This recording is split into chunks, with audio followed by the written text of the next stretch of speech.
Okay, imagine this. A kingdom teetering. The old king, Geir III, is on his deathbed. Yeah. Succession is the big question. And then, bam, a massive family secret blows up right in the middle of a spring festival. It's one of those moments where personal drama just ignites public chaos, isn't it? Totally. So today we're diving into some fascinating excerpts from the First Antler War. We're looking specifically at the succession crisis around 455, 456 HKC, that's their calendar, and what happened right after King Geir III died. Right. We want to unpack all that drama, figure out who the key players really were, and, trace how these twists led to this huge uprising. Exactly. Let's get into it. Okay, so the bombshell first. Picture the scene. It's this sacred spring festival, right? It's supposed to be joyous. Mm-hmm. And suddenly, matriarch Naini shows up. But she's not alone. She's got Besrai's Dorisina with her. That's the widow of the old Crown Prince Ionin. And this young man, a large young man. And this is Geir, the king's grandson, the one everyone thought died 11 years ago. Exactly. It's like something out of a play. A very deliberate, very public entrance. Oh, completely calculated for maximum impact. And Bethrace, she doesn't hold back. She points the finger straight at Queen Dionysus, the king's current wife, mother of the other heir, Torian. And the accusation? Poison. A slow, methodical poisoning of her own son, Geir. This isn't some quiet rumor. This is a full-blown public accusation. Wow. And the details she gives are pretty horrific. Yeah, apparently Dionysus was giving him something that made him swell up, caused kidney stone agony, made him gain a lot of weight. Just constantly sick. It's a really nasty picture. So grim. And matriarch Naines, she was in on this. Yeah. Or knew about it. She was Bethrace's confessor. So Bethrace, when she realized what was happening, she went to Naines, not just for spiritual guidance, but for practical help, to get Geir out. And the plan they came up with is just wild. It really is. Naines already had this limp, right? A hip thing. So she hid a basket, basically, between her ankles. The guards were used to her walking funny. They didn't look twice. She carried some decoy bundle in her arms. While the actual kid was hidden down by her feet. Exactly. Tied to her ankles. Smuggled him right out of the city like that. All the way to his mother's family in Voltae. That's incredible, the sheer nerve. Absolutely. And it explains why Bethrace then made such a show of mourning him publicly. She even blamed Dionysus for his death. A cover story. Or a cover story, yeah. To protect him, keep Dionysus off the scent. It was a huge risk, obviously. And we also hear she tried and fails later to get her twin daughters away from Dionysus, too. Shows her desperation. So back at the festival, Mm-hmm. How did people react to Bethrace's big reveal? Predictably, I guess. Horror, outrage. The source mentions women crying out, calling Geir the wretched child, Dionysus the vile queen. And it sounds like old rumors about Dionysus resurfaced, too. Something about her being cold. Yeah, apparently she didn't cry when another son was beheaded years before. Whether that's true or just gossip, it fed into this narrative of her being ruthless. It shows how quickly public opinion can turn, especially when there's existing suspicion. So Bethrace doesn't just drop this bomb. She makes demands. Oh, yeah. She wants King Geir to officially name young Geir as the heir, and she asks for sanctuary for herself and her son. She specifically mentions Torian's forces growing stronger, implying they're in danger. And that cry, sanctuary, that becomes the rallying cry, doesn't it? It absolutely does. It's not just about safety anymore. It's the slogan for this whole movement against Dionysus and Torian taking power. Okay, so that's the public explosion. What's happening inside the palace? How are Dionysus and Torian reacting? Well, initially, Torian seems almost distracted. He's reporting to his dad, the sick king, about trouble elsewhere, the League of Vëiara, fighting along the Uliac River, retaking Morecoli, military stuff. Focused on the borders?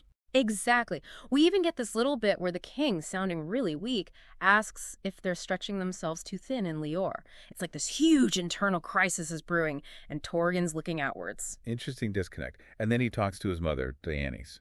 Yeah, after seeing his father, and it gets tense.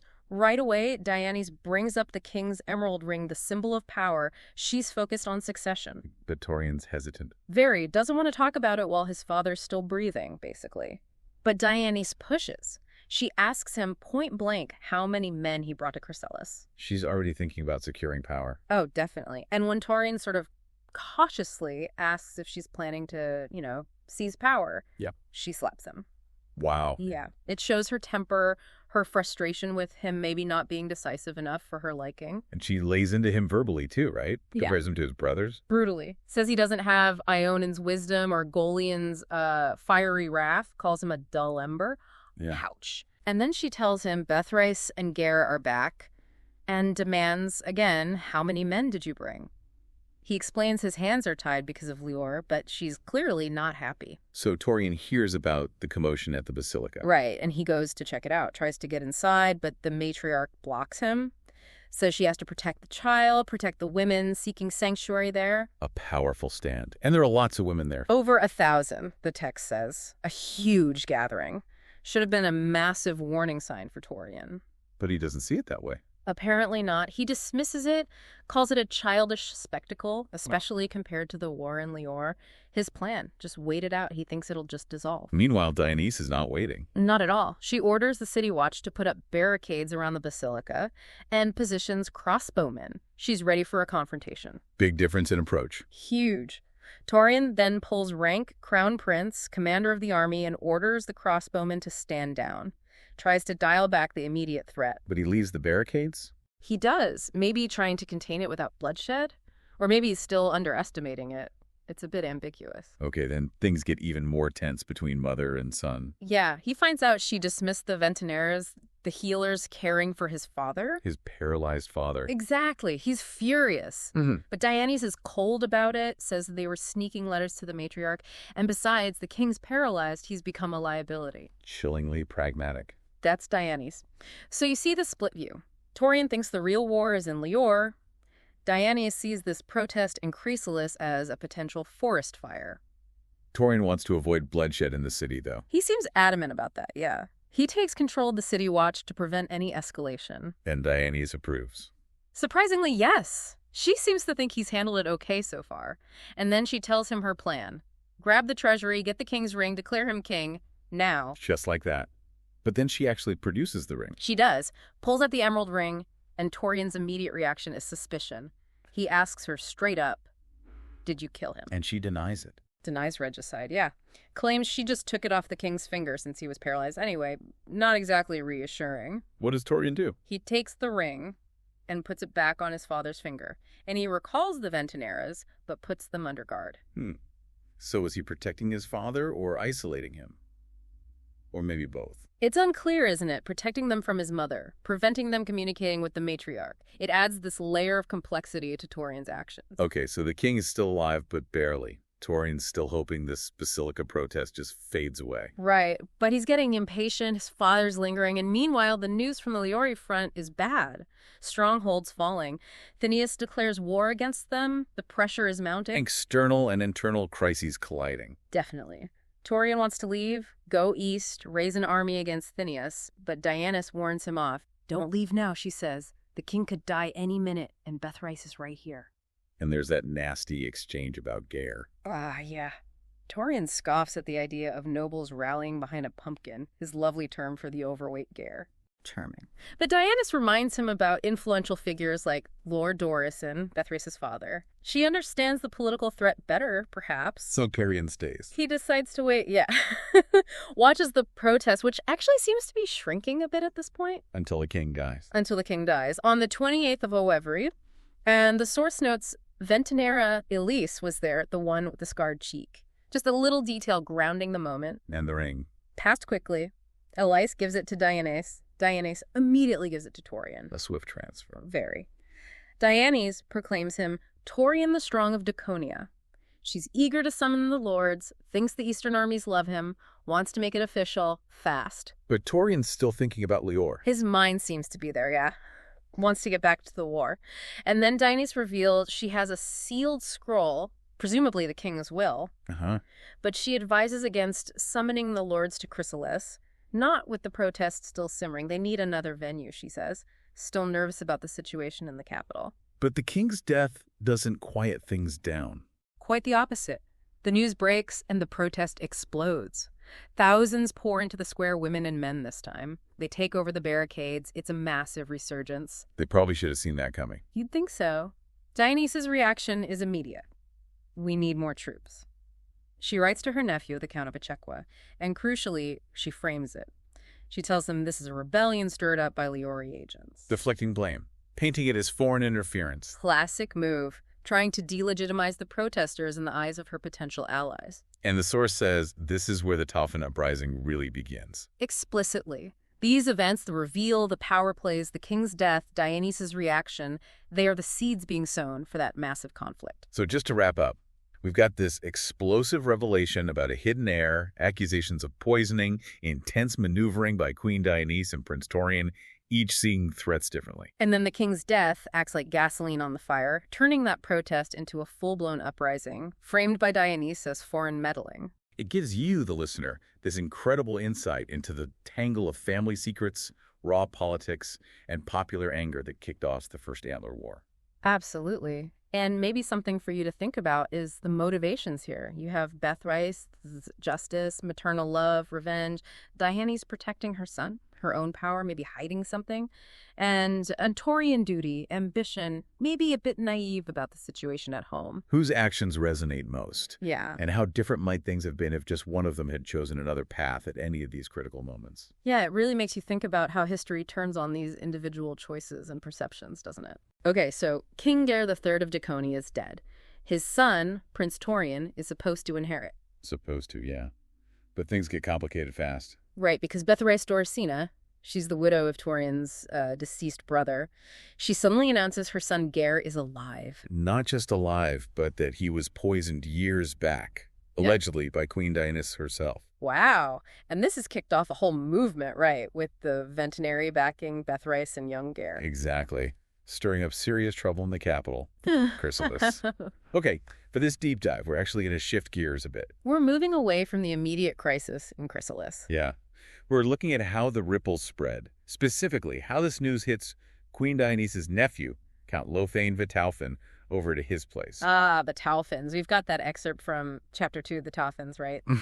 That throws us right into Castle Echekwa when the news arrives. That's the one. So our mission today, for you listening, is to really unpack the Tauphin's immediate reaction. What are they thinking? What are their strategic calculations in all this chaos? And to get that, you need a bit of background on them. Castle Echekwa, their stronghold. Sounds pretty intense. Oh, it is. Described as this massive, ominous black stone fortress. Apparently, it dwarfs Castle Raquerles nearby. And Raquerles is the seat of their actual liege lords, the Raquerles. That size difference feels like it's saying something. It definitely suggests a history, maybe some tension there. They're in the Duchy of Ophyria, which is Raquerles territory, technically. Right, so there's definitely some underlying friction. Okay, so against that backdrop, the news arrives. Yeah, first week of Pellis, a courier shows up in Echekwa with a letter. But Count Lofein himself, not exactly ready for state business. The text says he was, deep in slumber. After a night with the Tauphin's famous, strong, dark beer. That thick, coal-laden black beer, yeah, sounds potent. So Lofein's out of action. Which means it falls to his younger brother, Raisnan Tauphin, to handle things. He's overseeing squire training at the time. Correct. And Raisnan hits a snag immediately he can't read. Okay, so what does he do? He gets a Ventinaro scribe to read the letter for him. A Ventinaro? Interesting, given they're backing the opposition in the capital. It is interesting, isn't it? There'd be hints that the Ventinary network is wider than we thought, or maybe Raisnan is just pragmatic. He needs the info now. Makes sense. Get the intelligence first. So the Ventinaro reads it. What happens next? Raisnan, he grabs his own scribe, and then they fetch Galen, that's Lofein's heir, straight from the training yard.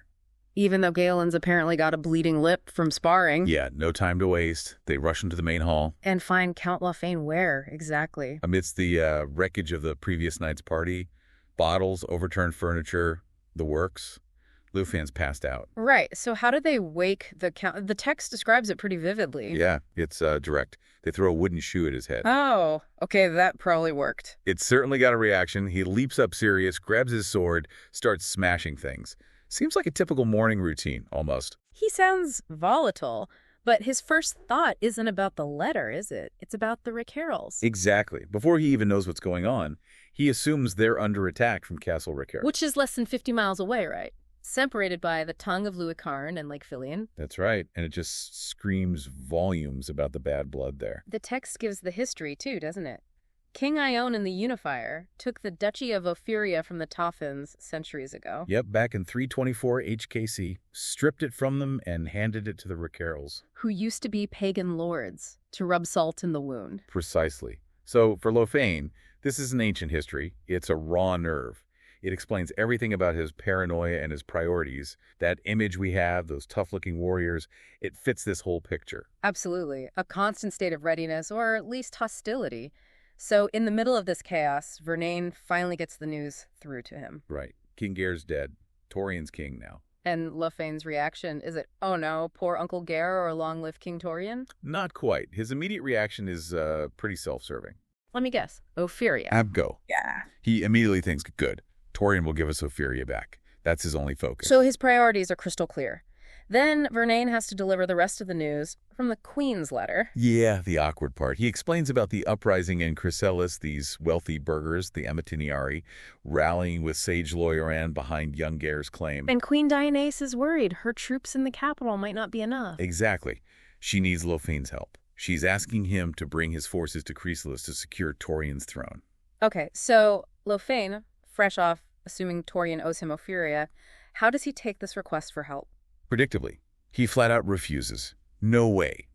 Not unless Dievis promises Ophyria and kicks the Raquerles out. He sees his chance to bargain hard. Absolutely. He's got the leverage, or thinks he does, and the text adds that little detail.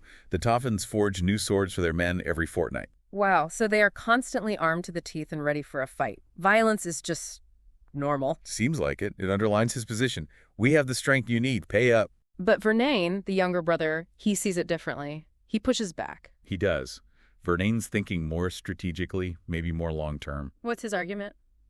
He basically says, look, now is the time to help Dievis and Torian. When the throne is shaky. Why now? Because helping them now, crushing this rebellion, gives them massive leverage later. They save the day, and they demand Ophyria as their just reward. Ah, clever. Earn the reward by being indispensable first. Exactly. It's a gamble, but a calculated one. Use the crisis to their advantage. And does Lofein buy it? He seemed pretty set on his initial demand. He does. The thought of finally becoming Duke of Ophyria just flips a switch in him. Suddenly he's all in. Completely. 1 minute it's no way, the next it's scribe, write a letter, tell her we're coming, just like that. That volatility again. And the description of him getting ready for war is something else. Isn't it? Always wears his armor, apparently. Getting washed just means someone pouring cold water into it while he's wearing it. Charming. So, minimal prep time needed. Pretty much. Grab some leftover food, more of that black beer for breakfast, and he's ready to address his troops. Who are already outside, practicing with their swords, breaking blades, getting injured. Sounds like a typical Tauphin morning. It paints a picture of a very rough and ready, almost reckless warrior culture, doesn't it? Definitely. And Lofein's speech to them, what's the rallying cry? It's not subtle. He promises them Ophyria. Tells them they're going to take it back from the Raquerle whores under their Tauphin king, Torian. So he's already claiming Torian as their king, specifically tied to reclaiming Ophyria. Absolutely. It's all about land, revenge, and ambition. And the final cry as they march out. Ophyria. Ophyria, that says it all. That's their goal, marching towards Chryselis. Not loyalty, but opportunity. So, okay, let's sort of pull this together. Count Lofein's reaction here. It's not about grief for King Gair or loyalty to the new King Torian or even family ties to Queen Dievis. Nope. It is 100% driven by the chance to get Ophyria back from the Raquerles. That ancient grudge is motivating everything. His decision to help is purely transactional, a strategic calculation to achieve that specific territorial goal. And the chaos inside Castle Ocheca, Lofein's explosive personality compared to Vërnane's more cunning approach. It really sets the scene. It shows how different personalities within the same family can react, yeah. Lofein the blunt instrument, Vërnane the strategist. Exactly. A fascinating dynamic to watch. So for you, listening, this really shows how personal history and old rivalries can just completely shape responses to big political moments. Mm-hmm. Understanding these local conflicts, these deep-seated ambitions like Lofein's for Ophyria, is key to seeing the whole picture in Daconia. It's not just about who sits on the throne in the capital. Right. There are all these other agendas playing out. Which brings us to a final thought, maybe something for you to mull over. Go on. Given Lofein's personality, impulsive, obsessed with Ophyria, and the fact he sees Torian as his key to getting it back, What happens if they succeed? If they put down the rebellion? Yeah. How will Lothain's demands affect his relationship with King Torian then? Will Torian be willing or even able to just hand over a duchy? Especially one held by another powerful family. And what if he can't or won't? What does Lothain do then? Exactly. Could slaving one crisis just plant the seeds for the next one? Definitely something to keep an eye on. War, sons of wars, the king is dead, but the blood still roars. Ophyria's hill shall be ours once more. In the shadows of Raquerles' walls, we gather under the iron calls. The black stone echoes with our cries to reclaim what the Raquerles despise. Ophyria's hills once ours by right, now darkened by another's might. But we will rise with sword and flame to cleanse our land, to stake our claim. Ophyria, our land, our pride. We'll see the Raquerles run and hide. With fire and blood we'll make our stand, and drive them from Ophyria's land. War, war, to our sons of wars. The castles burn, their ashes by Ophyria will raise a cry. When the shadows of Raquerles' walls we gather under iron calls, the black stone echoes with our cries to reclaim what the Raquerles despise. Ophyria's hills once ours by right, now darkened by another's might. But we will rise with sword and flame to cleanse our land, to stake our claim. Ophyria, our land, our pride. We'll see the Raquerles run and hide. With fire and blood we'll make our stand, and drive them from Ophyria's land. War, war, war, to our sons of wars. Their castles burn, their ashes fly. Ophyria will raise our cry. Listen well, you Tauphyns sons. The hills of Ophyria shall soon be won.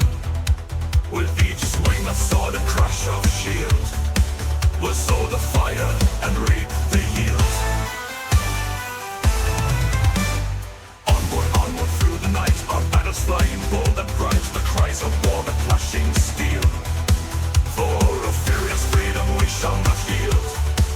Their walls shall crumble, their spirits break. We'll drive them to the cold dark lake. And when the morning sun does rise, Ophyria's hill shall meet our eyes. Ophyria, our land, our pride. We'll see the Raquerles run and hide. With fire and blood we'll make our stand, and drive them from Ophyria's land. War, war, war, to our sons of wars. Their castles burn, their ashes fly. Ophyria will raise our cry.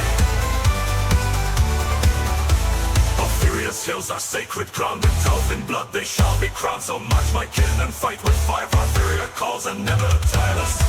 Ophyria, Ophyria, Ophyria, Ophyria.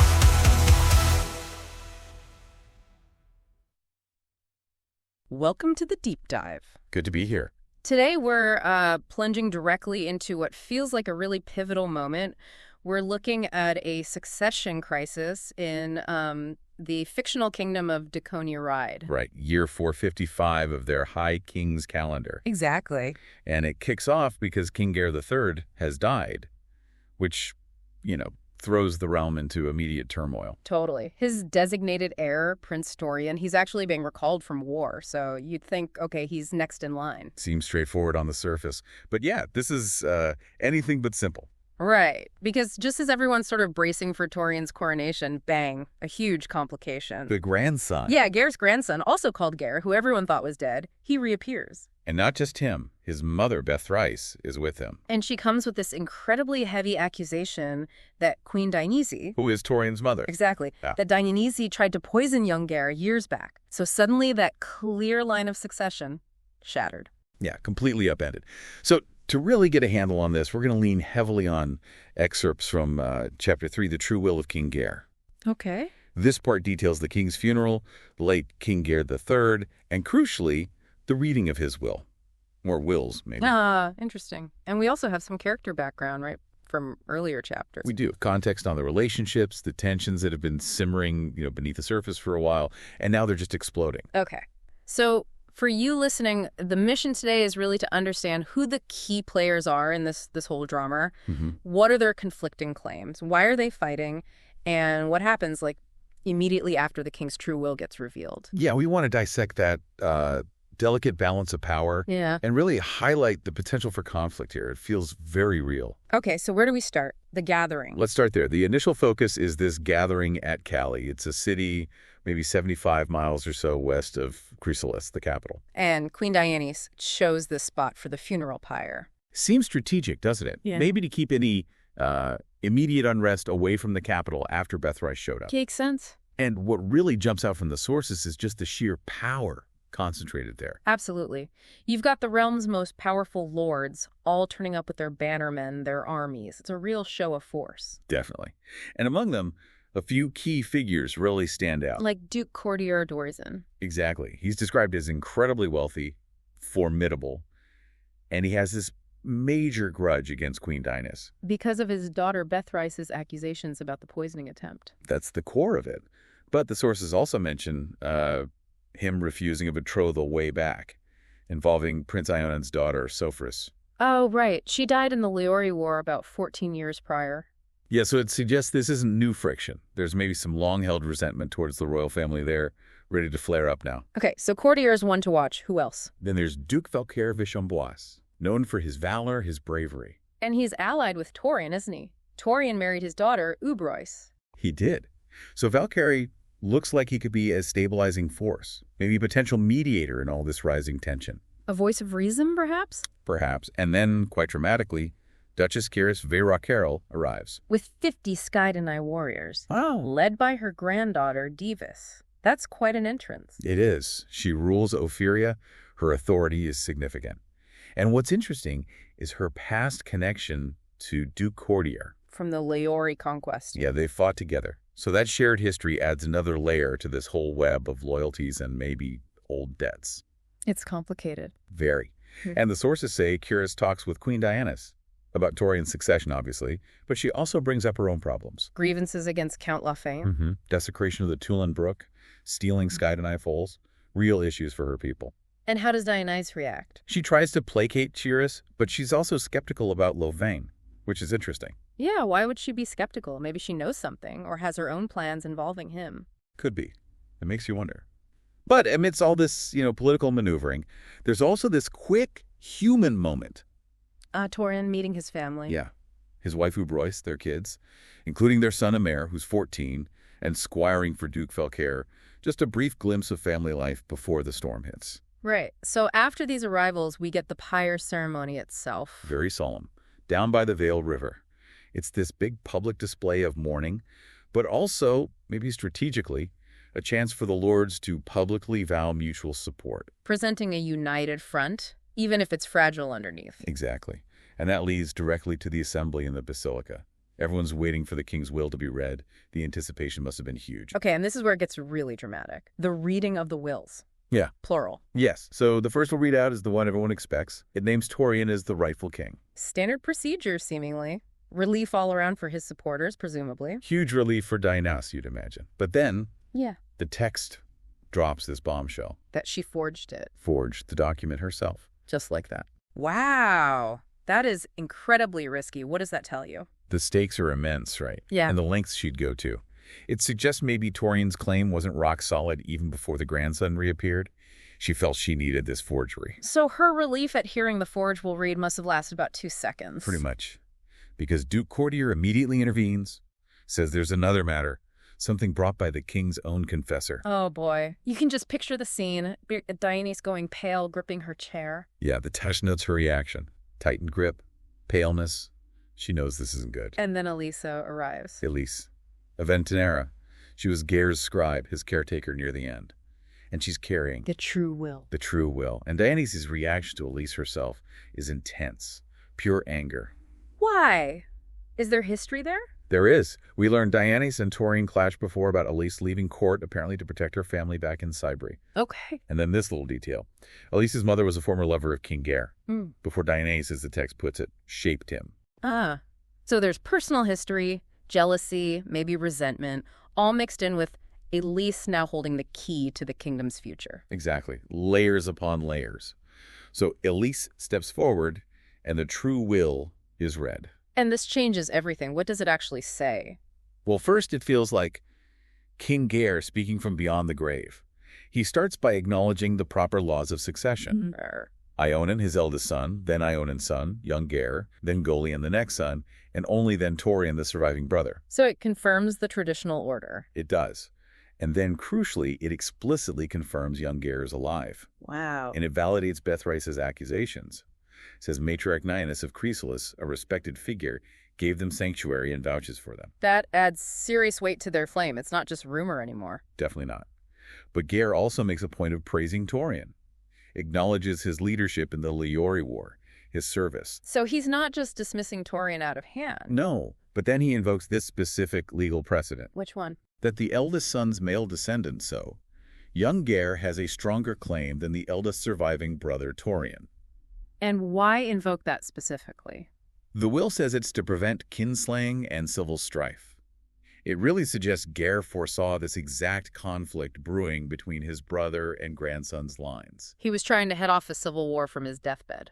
Seems like it. But he also admits, look, I'm dying. I can't actually verify my grandson's status myself right now. So he doesn't definitively name young Gare. No. And this is the crucial part. He doesn't name an heir in the true will. Instead, he leaves the decision to the dukes and the royal council. Exactly. Tells them to sort it out peacefully, which basically kicks the can down the road, but into a room full of powerful armed lords with conflicting interests. Not exactly a recipe for immediate peace, which leads us straight into the Council of Lords. Right. The very next day, they convene. Torian and Dionis are there, but under Duke Valkair's protection. Understandable, given Dionis forged a will, and the true one raises questions about her past actions. Though the lords apparently assure them of their safety. Publicly, at least, honor is being maintained. For now. So how do the initial discussions go? Who supports whom? Well, House Chambois, Duke Valkair's house, obviously backs Torian. They argue he's a proven leader, needed in wartime. You know, the instability of putting a young boy on the throne right now. Practical arguments. What about others? The Raquerles lords, led by Duchess Tyrus, they offer support, but it's conditional. I'm dealing with the Tauphyns. Count Luff's family. Precisely. They want the Tauphin levy reduced because of the raiding and abductions on Raquerles lands. Their support comes with strings attached. It shows how local issues are tied into this massive succession crisis. Everyone has their own priorities. Absolutely. And Torian's reaction to this Tauphin issue is pretty strong, isn't it? Yeah, he doesn't hold back, mentions bad past experiences with them, proposes stripping their levy rights unless they get proper blade masters, proper discipline. It's a bold stance. Dionis warns him, careful, you could provoke a rebellion. But Duchess Tyrus actually seems to like it. She does. The text says she favors his firmness. Maybe she sees it as decisive leadership, someone who will actually address her problems. Interesting. So decisiveness might win points with some lords, but what about Duke Cordiar? He's still the big obstacle. He is. He doesn't trust Dionis, despite Tyrus trying to defend her a bit. The old suspicions about the poisoning, maybe even Prince Golian's death years ago, they're still hanging in the air. So much bad blood. Eventually, Torian confronts him directly, right? Asks him what it would take. Yes. What are Cordiar's terms for backing Torian? And their huge demands. Restore Voltai's ancient borders. Cut back Raiden's power overall. Yeah, he's not asking for small concessions. This is about fundamentally reshaping the kingdom's power structure to favor his region. And Torian says no. Flat out refuses. Says he needs the Ridney bowmen for the war. Can't afford to weaken that flank. And Duchess Tyrus steps in again. Tells Cordiar he's asking too much. She advises him against overreach, yeah. Maybe trying to broker something workable. So Cordiar offers a compromise. Kind of. He says, okay, if young Gare doesn't get the throne, then give him the Duchy of Nomanth as compensation. Ah, so even if his preferred candidate doesn't win the top prize, he wants something for him, covering his bases. Looks like it. A bit of political pragmatism perhaps settling in. But just as things seem like they might find some uneasy balance. Disaster strikes. News from Tacy. Devastating news. Brigands attack a holy shrine in Tacy, kill elders, townsfolk, desecrate the place. Horrific. And they claim loyalty to Torian. They do, and they flee carrying specific banners rust-colored with a black anvil and sledgehammer. Which, crucially, we know from the sources are Tauphin symbols. And these aren't just random brigands. No. The text reveals these are wayward Tauphyns, summoned by Queen Dionys herself. Oh, Dionys. So she's behind this atrocity, trying to frame the Tauphyns while making it look like Torian's enemies. Or... Wait, the brigands claimed loyalty to Torian. Right, so they were pretending to be Torian's men while carrying Tauphin banners. That seems designed to cause maximum chaos and suspicion towards both Torian and the Tauphyns. It throws everything into disarray. The timing is just catastrophic for any attempt at unity. And Dionys' reaction is immediate panic. Utter panic. Tells Torian they have to flee to Chryselis now. With the family. Talks about the madness of our blood, fears the capital will be sacked. Does she know who was really behind the attack? Her panic seems genuine, but is it because her plan went wrong, or because she genuinely fears reprisal? It's ambiguous, isn't it? Her haste certainly looks suspicious. And so they slip away. Dionys, Torian, Ubrois, their sons. Secret departure for Chryselis. Which, of course, is only going to make the other lords even more suspicious, especially after the Tandy news breaks. Duchess Tyris certainly smells a rat. Immediately, she suspects foul play, says there's a third hand involved trying to frame the Tauphin. She even doubts Courtier's allies. Her granddaughter, Dievis, wants to take action. Right out with the Skydina. Yeah. Pursue the brigands, help Tassie. Very direct approach. But Tyris is thinking politically, too. She wants to talk to Courtier. Seeks an audience immediately. Wants to ask him straight up what he knows about these brigands.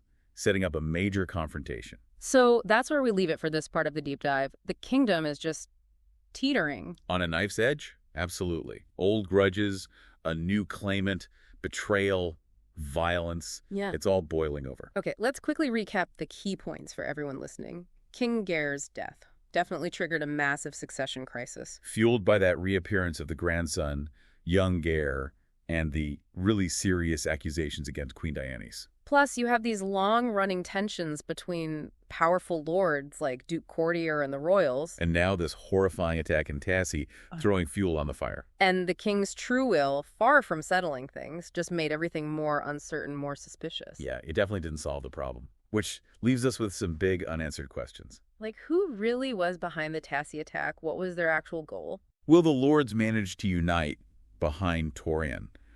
Or is young Gair's claim, maybe pushed by Courtier, going to lead to open war? And what's Duchess Tyris going to do next? She clearly suspects a deeper game is being played. Her next moves could be critical. So you listening should now have a pretty detailed picture of this kingdom right at a critical, dangerous moment. Yeah, this dive into the sources shows how quickly things can unravel. Personal histories, legal stuff, unexpected bombshells. They can just change everything. Pushes a whole realm towards chaos. And maybe a final thought to leave you with. Think about how often this idea of a true will, whether it's literal or just some hidden truth coming out, disrupts everything we thought was settled. In politics, in families, in history. Exactly. That clash between the established order and some sudden unexpected reality. It happens in fiction like Daconia Raisnan, but you see echoes of it everywhere, right? What happens when the story everyone accepted gets challenged? Definitely something to chew on. Till our next deep dive. Looking forward to it. Welcome to the deep dive. Today, we're really plunging headfirst into, well, a truly fascinating and, let's be honest, quite chaotic early chapter in Daconian history. We are. We've got some really compelling excerpts here from Chapter 4, the Tauphin March. Yeah, and our mission today really is to unpack the initial kind of messy stages of what becomes a full-blown succession crisis in Daconia. Absolutely. These sources, they really set the scene. A dramatic collision of, well, personal ambitions, shifting loyalties. We'll be focusing on House Tauphin's march. And that skirmish at Dinurin Bridge, right? Yeah. A really pivotal early clash. Exactly. Okay, so let's set this up. The core conflict. What's the big deal? Well, the king has died, and things have gone sideways fast. We've got General Torian, the late king's son, making his claim. But standing in his way is his nephew, a young man named Gair. And this isn't just, simple disagreement over the throne. There are some pretty serious accusations flying around. Right, especially against Queen Dionys, Torian's own mother. Some folks blame her for, well, a past harm to young Gair. And that accusation, really pushed by Gair's mother, Lady Bethrice, it's powerful. It's galvanizing support for Gair, especially, with the spiritual community in the capital, Chryselis. Yeah, it injects this strong element of distrust, division right from the very start. It really does. So, okay, where do the Tauphyns fit into this picture? Well, Queen Dievis, she's feeling the pressure, calls in backup. Her own family, House Tauphin of Echekwa. But it's not just family loyalty, is it? There's a clear quid pro quo here. Definitely. They've got their eyes firmly fixed on the Duchy of Ophyria. Currently held by House Raquerles. So, yeah, their support for Torian comes with a very hefty potential prize attached. It's almost like they're setting up a second conflict before the first one's even properly started. And what's really fascinating here is just how open they are about it. Yeah. Their self-interest is, well, undisguised. Yeah. Their arrival isn't about restoring order, is it? It's very much about seizing an opportunity, expanding their own influence, their territory. This whole dynamic, it adds this layer of cynicism right away. You have to wonder, does Queen Dievis really grasp how blatant this opportunism is? Yeah. Or, could this just blow up in her face even if Torian wins? That's a really good question. All right, so the pieces are moving. The Tauphyns are on the march. Let's dive into their arrival. Or maybe their less than graceful progress towards Chryselis. Less than graceful is putting it mildly. Our source says they left Echekwa with a pretty substantial force, 853 men. That includes, 55 knights, 102 light horsemen? And then your usual mix of foot soldiers, spearmen, swordsmen, archers. And get this, one guy with a spiked club. You don't see that every day. It's quite a vivid detail. It really is. That mix, though, the knights, the light horse, it suggests they were planning for speed, maybe some initial shock tactics. Which makes their later screw-ups even more baffling. Exactly. Their initial route seems logical enough, south towards the Sissy Cape, cross Lake Valiant, head towards their ancestral lands. The peat and iron-rich areas, right, the source mentions that. Does that connection, the peat and iron, does it tell us something important about their power base, maybe? It's a good point. The source doesn't explicitly say, but it does ground them in this resource-rich area. But from there, the plan, well, it starts to fragment a bit. Right. Count Lufane of Tauphin, the boss, he decides to split his forces. He does. His son, Galen, takes the vanguard. Yeah.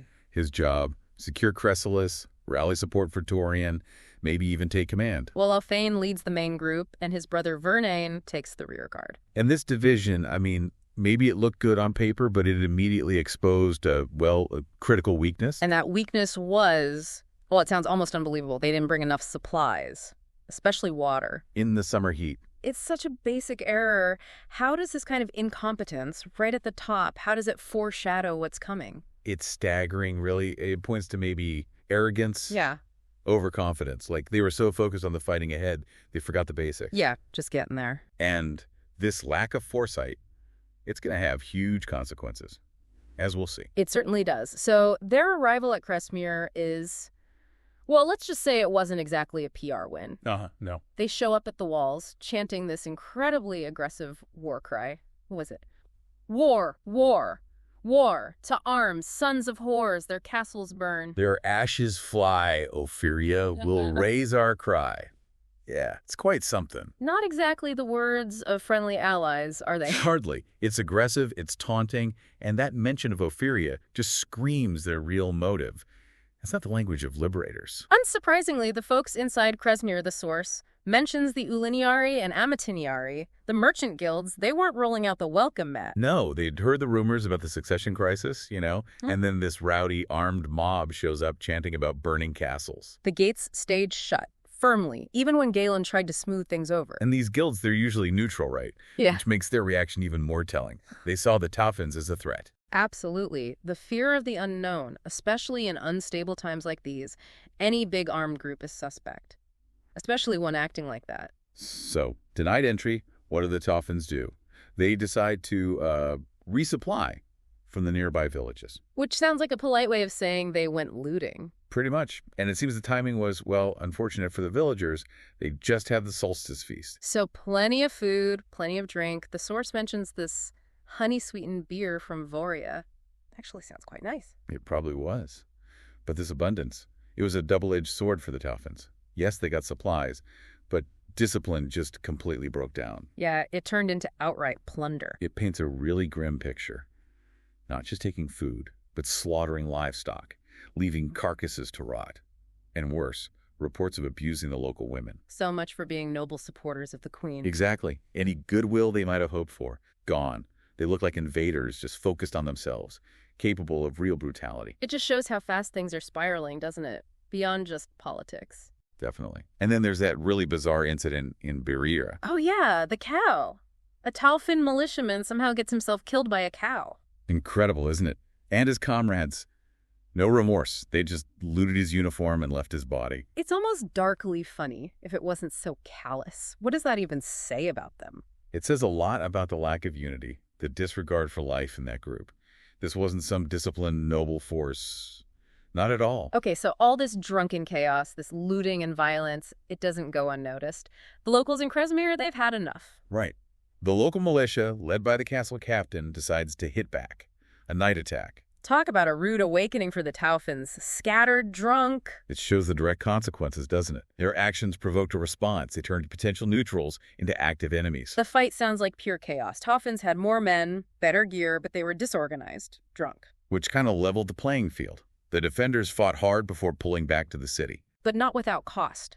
70 Tauphin dead, 50 defenders. And the villages. Looted and burned. A complete disaster of a detour. A huge setback. Shows how bad discipline can just waste resources. And it shows the locals were willing to fight back. And meanwhile, what about Galen, the vanguard commander? He manages to get himself totally lost. Head south instead of east. Apparently couldn't read the wooden road signs. You'd think the commander's son might, have a map.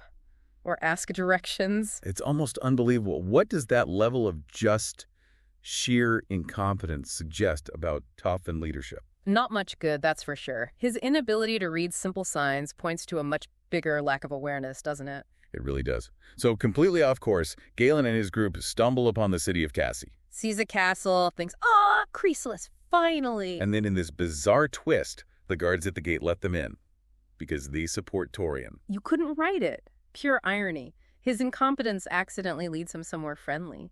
It just highlights how chaotic and unpredictable everything was at this stage. But Galen. Oh, Galen. He manages to snatch disaster from the jaws of accidental luck. He hears a party. A wedding feast in the town square. And immediately assumes it's rebels gathering. Orders a charge into a wedding. Can you imagine the terror, the confusion? It's almost farcical, but so tragic. His paranoia, his eagerness to see enemies everywhere. It leads to this horrific blunder, and it gets worse. People run for safety to the local shrine. And Galen, still thinking he's in Chryselis, assumes it's the great basilica of Sage Lorien. And orders it burned. The horror. People fleeing a burning shrine, getting injured. This act, burning a holy place, it's huge. It alienates everyone, even Torian supporters in Tassie. Shows the Tauphyns aren't just incompetent, they're destructive, disrespectful. And while this is happening, while the shrine burns, his soldiers find the leftover wedding food and just start feasting again. It's unbelievable. Completely oblivious, or maybe just not caring about the suffering they've caused. Just immediate gratification. Shows a profound lack of empathy, right? Completely disconnected. Eventually, someone tells Galen, boss, this isn't Chryselis, it's Tessie. And his reaction? Pure panic. Doesn't try to fix things, apologize, nope. Just orders his men, who are probably still half drunk and now exhausted, to march east towards Callie. Through the night. Another panicked, impulsive decision, not exactly strategic thinking, just leading his weakened troops into more hardship. Okay, so Galen's vanguard is an absolute mess. Lost, hungover, probably stinking of smoke. Which brings us to the first real, proper clash of arms in this whole mess. The skirmish at Denuin Bridge. Right. This crossing over the river Denuin, it's strategically important between Callie and Tassie, and it marks the real start of what history calls the First Antler War. Yeah, Denuin Bridge becomes critical, symbolically too, where things finally boil over into open fighting. And Galen, still trying to get to Chryselis, is leading a much smaller group now. What was it, 20 cavalry? 100 infantry. Something like that. And they're not moving fast. That cobblestone road, built by Albric the Beloved and Gare the Thrifty, funnily enough, wasn't built for speed. And they're weighed down by all the stuff they looted. Sacks of food, skins of beer and ale. Talk about the spoils of war literally slowing you down. It really highlights how their plundering backfired. The loot became a burden, made them vulnerable. And now enter Dievis. 15 years old, leading this group called the Skydina. The force describes them as swift, light leather armor, bows throwing daggers. Speed and agility sounds like quite a contrast to the Tauphin Knights. Are they like a formal military unit or more local? Seems more like a highly mobile local band. Her official mission apparently was just gathering intel for the Uliniari back in Tassie. But it sounds like she was maybe a bit keen for a fight. Worried her grandmother, Duchess Churus. Yeah, you get that sense. The teenager itching for action, despite being told, just scout. That tension in her duty versus desire for action, it really sets the stage for what happens next, doesn't it? Shapes her decisions. It really does. Now, the accounts of what actually happened at the bridge, Yeah. they differ a lot, depending on who you ask, Raquerles, Skydina, or Tauphin. But they agree on one thing. The Skydina attacked first. Right. The Tauphin vanguard, the cavalry, had already crossed. It was the slower infantry, still loaded down with loot, who got hit first. Smart tactics, hitting the stragglers, aiming to cause chaos. And the tactics sound brutal. A sudden shower of arrows, aimed at their legs and knees, unprotected areas. Ouch. Nasty. Effective, though. Threw the Tauphins into confusion immediately. Half panicked and chased the attackers into the woods. The other half scrambled for cover. Exactly what the Skydina wanted. Exploiting their lack of discipline again. Precisely. Then comes Wave 2, led by Dievis herself. Horse archers, but also using short swords, cutting down the exposed Tauphins. Ruthless efficiency. The source gives numbers for that first assault, right? Yeah, 38 Tauphin dead, compared to only 2 Skydina killed and 5 wounded. A clear tactical win for Dievis, casualty-wise. Though it also mentioned she later regretted her rashness, the loss of her own people, starting to see the real cost. Yes, a hint of maturity emerging, perhaps. Now, the actual encounter between Galen and Dievis, this is where the stories really split. Okay, let's hear the Raquerles Skydina version first. So, Galen comes back across the bridge with about 15 riders when he sees the attack. Dievis orders her remaining forces to pull back. But her horse stumbles, falls and traps her leg. Exactly. Suddenly, the commander is vulnerable. Galen rides up. Dievis, thinking fast, plays dead. Quick thinking. Desperate times. Galen gets off his horse, looks around the source notes, he comments on the strange geography, still not sure where he is, and he recognizes her clothing. No, she's Skydina. She's not dead.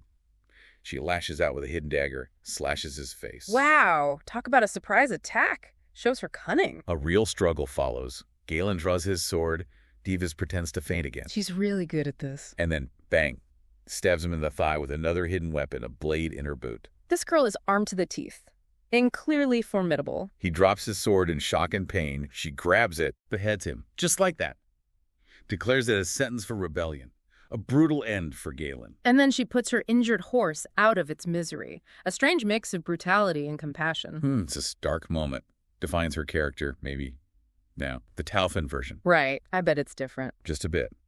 They claim Dievis and her warriors met Galen under a flag of truce, offered to guide them. Seriously, after attacking his infantry. Apparently. Then, supposedly, they launched a surprise ambush. And get this. They claim Galen died shielding Dievis from harm before she betrayed him. Shielding her, that sounds unlikely, given what just happened. A very heroic spin. Classic narrative control, isn't it? Each side trying to look like the good guy, or at least the wrong party. Tauphins paint Galen as noble, betrayed. Skydina paint Dievis as brave, decisive against invaders. Makes you wonder what really happened. But regardless, the result is the same. Galen's dead. Yep, and his leaderless vanguard. They retreat, scatter into the woods. Eventually, they run into this knight-errant Marloir Vëiara. A knight-errant, just wandering around. Seems so. Someone outside the main factions. He ends up helping the remaining Tauphins get back on track towards Chryselis. So even after losing their commander and getting routed, the Tauphin March, or what's left of it, stumbles on. Incredible, isn't it? Oh. Okay, so let's just recap this whirlwind start. Please, it's been a lot. We've seen the Tauphins' motives, pretty clearly self-serving, aiming for Ophyria. Their march, a shambles. Looting, drunkenness, terrible navigation. Galen's staggering incompetence leading to the Tassi disaster, burning the shrine. And then his death at Denuan Bridge at the hands of the young, surprisingly deadly Dizos. And these completely conflicting stories about how that happened really shows you how history gets written, doesn't it? It really does. The opening phase of this whole crisis is just blunder after blunder, bad decisions, violence, all fueled by ambition, greed, and, well, a stunning amount of incompetence in charge. Those contrasting views of Denuan Bridge are such a stark reminder. History isn't neat, it's messy, subjective. Which brings us to our final thought for you, the listener. Yeah.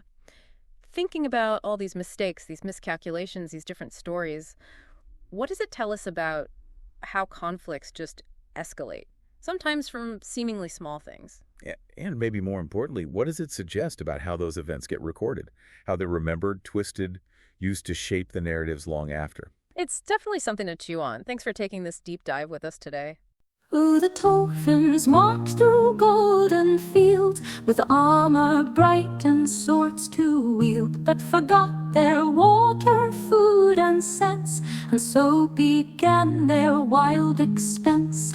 Hey ho, the Tauphin way, feast and fight, and then we stray to Chryselis or Tacy's gate. Who cares as long as we're not late? They saw the walls of Chesmer white and thought they'd found a place to fight, but all they found were taverns near and barrels full of honeyed beer. Hey ho, the Tauphin way, drink and feast the Daconian day, burn the pork and slay the hens. Who needs food when you've got friends? In Vëiara town they met a cow. It took down one, they don't know how, but off they went without a care. Their comrades' armor they did wear.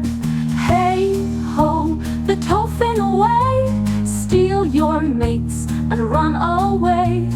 Who needs men when you've got pride? Just loot the farms and take a ride. Then young Valiant, bold but dim, led his men with vigor grim, but south to Tacy he did lead, while thinking north his maps misread. Hey ho, the Tauphin way, maps are just for fools they say. Charge the square, set fire to wood. Who needs sense when we've got food? The wedding feast was quite the sight, but Guylan thought it was a fight. So off they charged with swords held high, while townsfolk screamed, why oh why? Hey ho, the Tauphin way, party hard and rue the day. Burn the shrine, then drink and dine, for sure King Torian will be fine. So here's to Tauphin's blunderous men, who march and feast and march again. They leave a trail of burned mistakes, but hey, at least they've got their stakes. Hey ho, the Tauphin way, eat and drink, then lose your way. For golden fields and golden brew, there's naught the Tauphyns wouldn't do.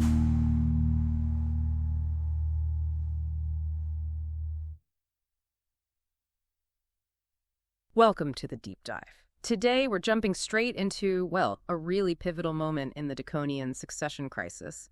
It's known as the Massacre of Sage Vëiara's Day. Yes, a truly brutal event. It's all laid out in the Chronicle of Chryselis, happening back in 455 of the High King's calendar, and it really changed everything in the power struggle. Okay, so let's set the scene a bit. You've got General Torian, the late king's eldest son, trying to secure the throne. Right. But his nephew, Gar, whose father was Prince Ionin, he has a claim to.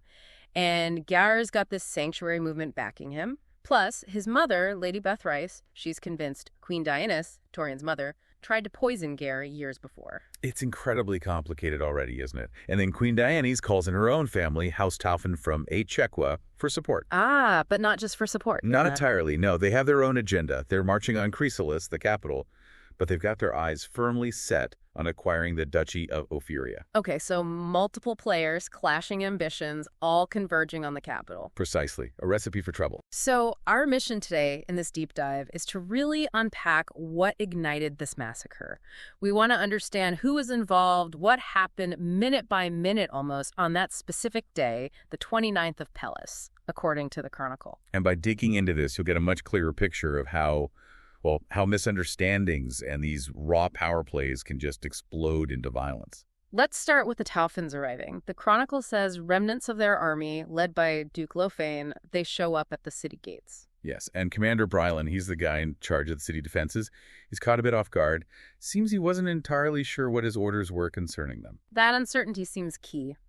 So Brylan, maybe a bit hesitant, he lets them in. He does, and almost immediately there's this clash over command. The Tauphyns basically say, actually, King Torian changed his mind. Lofeyn's in charge now, not you, Brylan, at least concerning their own troops. Right, overriding Brylan's authority on the spot. And Lofeyn doesn't waste any time. His first move, find and suppress the enemies of the crown. And when he asks where these supposed enemies are, Brylan, probably quite cautiously, points him towards Sage Loiron's basilica. Okay, and this basilica wasn't just any building. The Chronicle states it was a known gathering place for the Sanctuary movement, Geir's supporters. Exactly. And on this specific day, the 29th of Pelis, it was even more significant.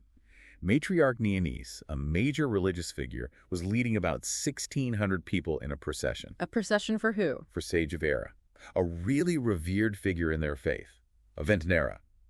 The legends say she battled dark magic with light, way back in the city of Uriash.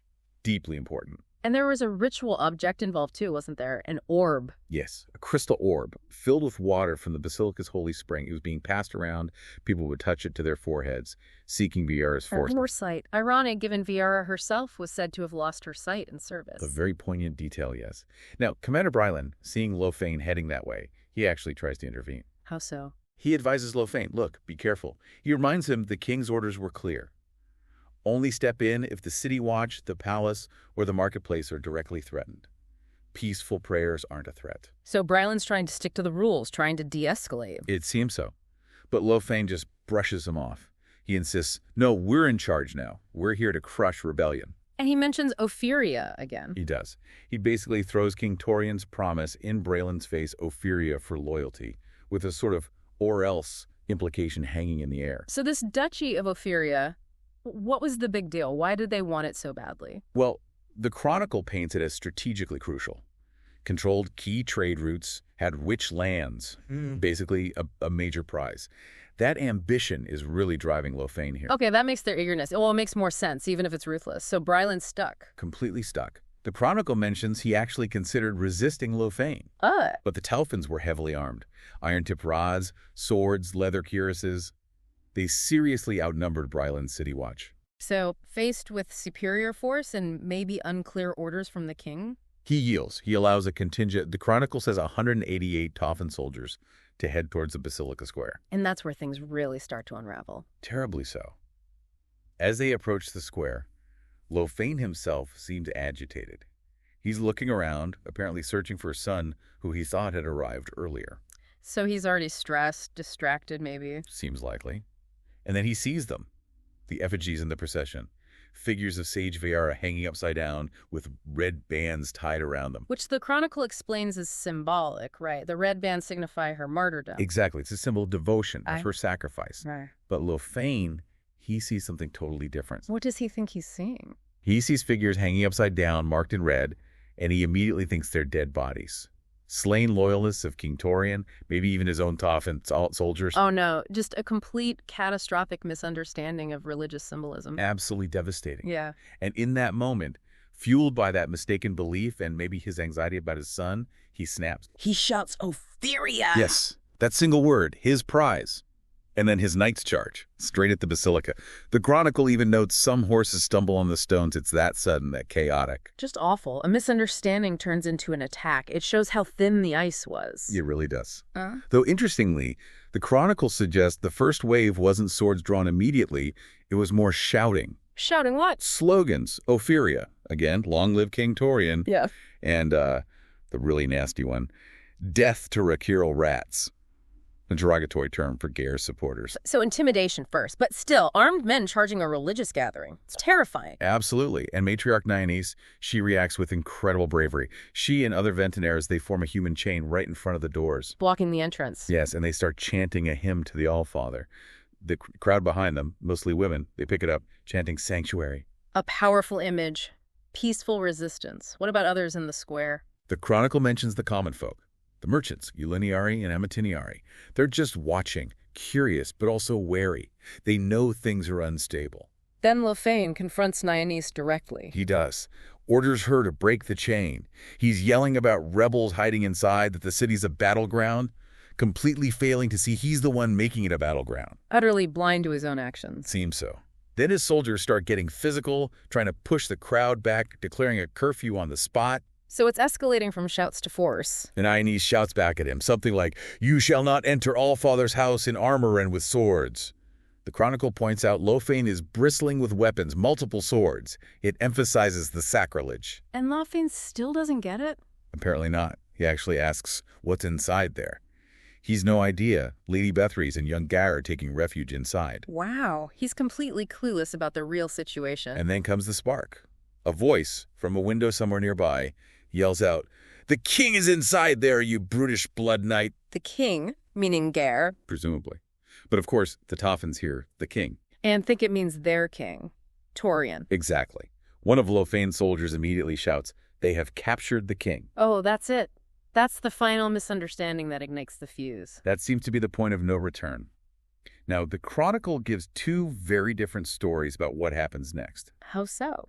The Tauphin account claims the crowd suddenly attacked them with sticks and stones.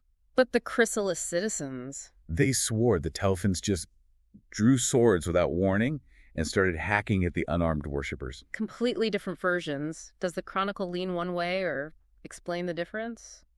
Maybe biases in who recorded it? It does mention the deep divisions in the city, so yes, it's very possible the chroniclers had their own loyalties influencing their records. It's hard to know the absolute truth of that instant. But the outcome? Outcome was horrific. That sacred orb of Sage Vëiara, it gets smashed on the ground, water spills, crystal shards fly everywhere. And the soldiers? Some Tauphins, the Chronicle adds this grim detail, actually picked up the crystal shards thinking they were valuable gems, just completely oblivious to the sacredness they destroyed. And the human cost? Terrible. 18 Chryselians killed right there in the square. 7 of them were Ventaneras, these revered women, hundreds more wounded, maimed. And Iones, the matriarch. She survived, but with a severe arm wound. Her white robes stained red with blood. A truly brutal end to what started as a peaceful ceremony. So after all that bloodshed, Lofein finally goes into the basilica, looking for this captured king. He does. Steps into the Great Hall and finds... Nothing. Nothing. It's empty. The people he was supposedly rescuing, or the rebels he was fighting, gone. Or never there in the way he imagined. What does he do then? Realize his mistake? Not quite. The Chronicle says he offered a quick prayer, which seems incredibly jarring given what just happened. And then he orders his men to occupy nearby taverns, to secure the city. Secure the city? He just caused a massacre. Exactly. It shows a complete disconnect from the reality he created. But things change very, very quickly for him. How so? Almost instantly, the tables turn. Lofein and his remaining Tauphins find themselves trapped inside the basilica. Barricaded in. By who? By the people of Chryselis. A massive, furious mob, the Chronicle estimates 5,000 people armed with anything they could find. Light crossbows, swords, daggers. They swarm the square, attacking from the streets, even from the rooftops. The city just erupted against them. Completely. The attack on the basilica, on Iones, on the sacred day. It was the final straw. What happened to the Tauphins inside? They took losses. 6 soldiers killed in the assault. 12 more were captured by the mob. Captured? What did the mob do? According to the Chronicle, they were tortured. And under torture, they confessed that King Torian himself had ordered them to come and crush the sanctuary movement. Confessions under torture. Always questionable, of course. Highly questionable. But you can imagine the impact that news would have had, spreading through the enraged city. It just confirmed everyone's worst fears about Torian. And it didn't start at the Basilica Square, did it? No. As night fell, the whole city exploded. Chryselis had about 65,000 people then. Riots broke out everywhere. The city watch found themselves under siege in their own barracks. Wow. And the mob even tried to storm the royal palace itself. So total chaos. Utter chaos. People were tearing down market stalls to build barricades in the streets, and everywhere through all 8 districts you could hear the chants rising. Sanctuary. And support for Gar. Yes. Long live our rightful king, Gar IV, All-Father bless him. It became a full-blown uprising, fueled by the massacre. So just to recap this whirlwind of events, the Tauphins arrive, there's confusion over orders, Lofein tragically misreads these sacred effigies. Igniting horrific violence in the square, which then leads to this massive, spontaneous uprising by the citizens of Chryselis, trapping the aggressors. Yeah, this massacre of Sage Vëiara's day is clearly more than just a skirmish. It's a major, bloody turning point in the whole succession crisis. Absolutely. Driven by, well, a toxic mix of miscommunication, naked ambition, that desire for Ophyria, and the fierce defense of faith and perceived rights by the ordinary people. And for you listening, you can really see how quickly things can spiral, how a localized incident rooted in misunderstanding and political maneuvering just ignites widespread violence. The power of misinformation, too, is stark. The different accounts, Lofein's blindness, it all played a crucial part in the tragedy. So maybe a final thought to leave people with. Think about the memory of that day, this potent mix of the sacred sage Vëiara, the orb, the basilica, drenched in brutal secular violence. How would that memory fester? How would it shape allegiances, fuel hatreds, and drive the actions of everyone involved in the Daconian struggle moving forward? What does a kingdom do? How does it heal after a day like that? A powerful question indeed.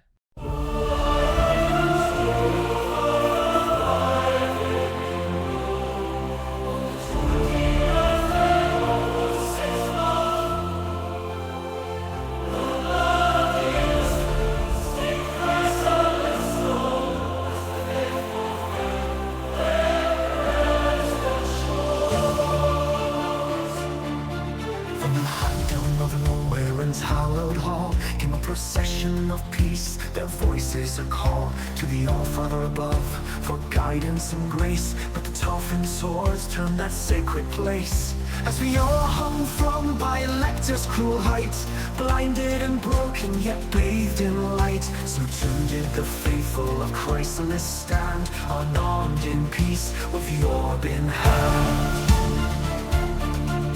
The orb of Vëiara, crystal clear, a symbol of hope held so dear, shattered upon the cobblestone square. 10,000 shards their fate laid bare. The orb of Vëiara, crystal clear, a symbol of hope held so dear, shattered upon the cobblestone square. 10,000 shards their fate laid bare.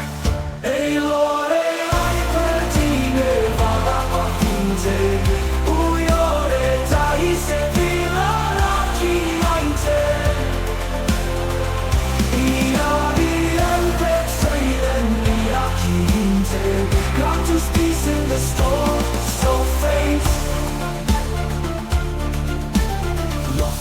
Knights sword with steel in hand, mistaking peace for a rebel band.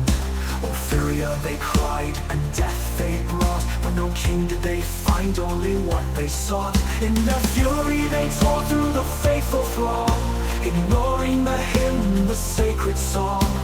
Nigh stood, her voice a shield, but against their blade she was forced to yield. The blessed orb, now diamond dust, stolen by hands driven by bloodlust. The Ventanair's chain was broken wide, as the holy water mixed with the tide. Ei Lord, ai perdine vala pavinte, uiore dai se vila rachiante. Iari empeteiren miachinte, guide us through the night's cruel taints. But as Vëiara rose from her chains on high, so too did the city with a vengeful cry. Sanctuary they shouted, their spirits ablaze, as fires of justice set the city ablaze. The Tauphyns, once mighty, now trapped in fear, barricaded themselves there and drawing near. For the people of Chryselis, with justice in hand, fought back the invaders, reclaiming their land. The blood of the innocent spilled in vain became a river of righteous pain, and from that river a new strength grew as the rightful King Heir came into view. Ei Lord, ai perdine vala pavinte, uiore dai se vila rachiante. Iari empeteiren miachinte, our Father's light shall never faint. In memory of those who fell on St. Vëiara's day, their sacrifice mirrors the martyr's way. May the All-Father's grace shine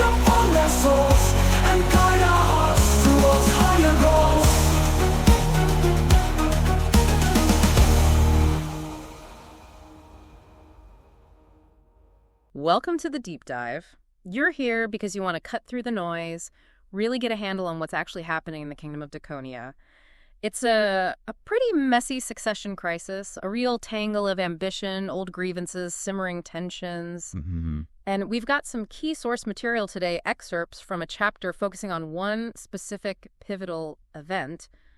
Our goal isn't the whole history, just, what this moment means. Exactly. Think of it like getting a snapshot of a critical turning point. The background's pretty tense already, right? You've got General Torian versus his nephew, young Geir, for the throne. And Geir's got the Ventinary backing him. Powerful support there. Definitely. And then there are these serious accusations from Geir's mother against Queen Torian's mother, alleging, attempted poisoning. Which is huge. And Daenerys calls in her family House Tauphin. She does. But the Tauphyns, they clearly have their own agenda.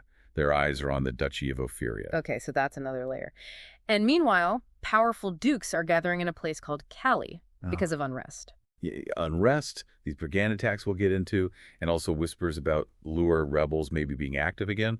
That's a long-standing issue in Daconia. Got it. And just to add more complexity, young Lady Dievis, she's returning from Tassie with news. Crucial news, it turns out. So what starts as this, concern about bandits, it rapidly confirms some of the worst fears for House Raquerles. It really shows how seemingly small events are all connected here. Okay, so the situation is volatile. Our mission today, then. Let's unpack these events in Callie. How does this incident specifically push the Daconian succession crisis from being just tense to the absolute brink of war? Right. The chapter we're looking at, the Brotherhood of Callie, it drops us right in. We see Duke's courtyard doors in a voltai, Duchess Chyrrhus Vëiara of Ophyria Dievis' grandmother, right? That's her. And Lord Valcaer Vishenbrois of First. They're already meeting in Callie, so what were they initially worried about? Well, their immediate focus was more local. These reports of brigand attacks near Cassie, yes, but also spreading across Daconia's main wheat-growing regions. Which is serious for supplies, obviously. Oh, very serious.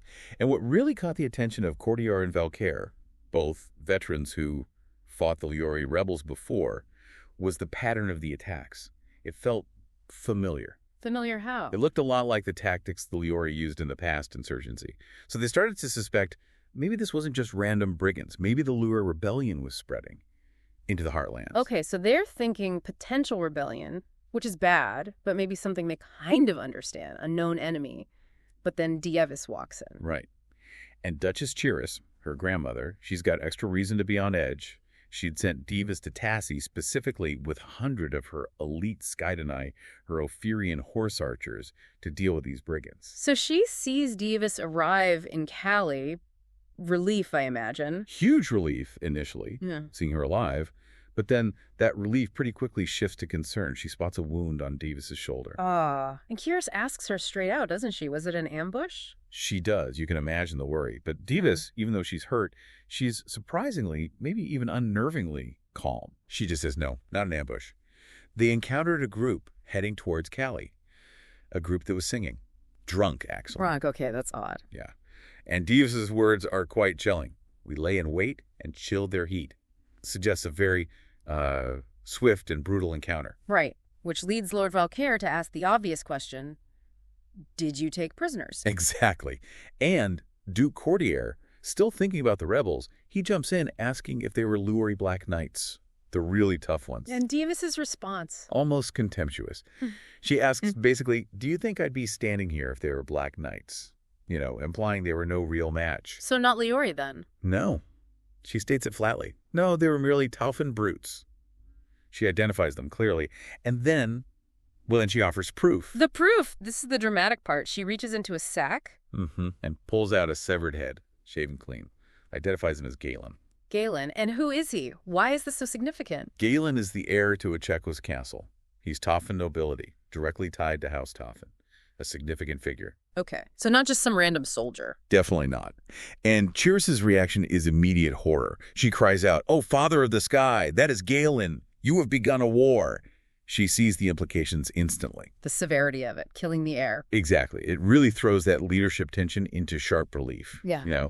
Decisive action versus the potential massive consequences. And Dievis, she doesn't exactly apologize, does she? She pushes back. Not at all. She fires right back at Chyrrhus. It seems that your good friend Queen Dievis and her son Torian are the ones who have started this war. Wow. directly blaming the Queen and a Torian. A direct, explosive accusation. And she backs it up. She describes how these Tauphyns were acting drunk, yes, but repeatedly shouting, Ophyria, making threats specifically against House Raquerles. So painting a picture of a hostile force acting with intent, aiming for Ophyria. Precisely. But the absolute game changer, the real bombshell, is what Dievis says Galen told her just before he died. His last words. What did he reveal? This is where the deeper political treachery comes out.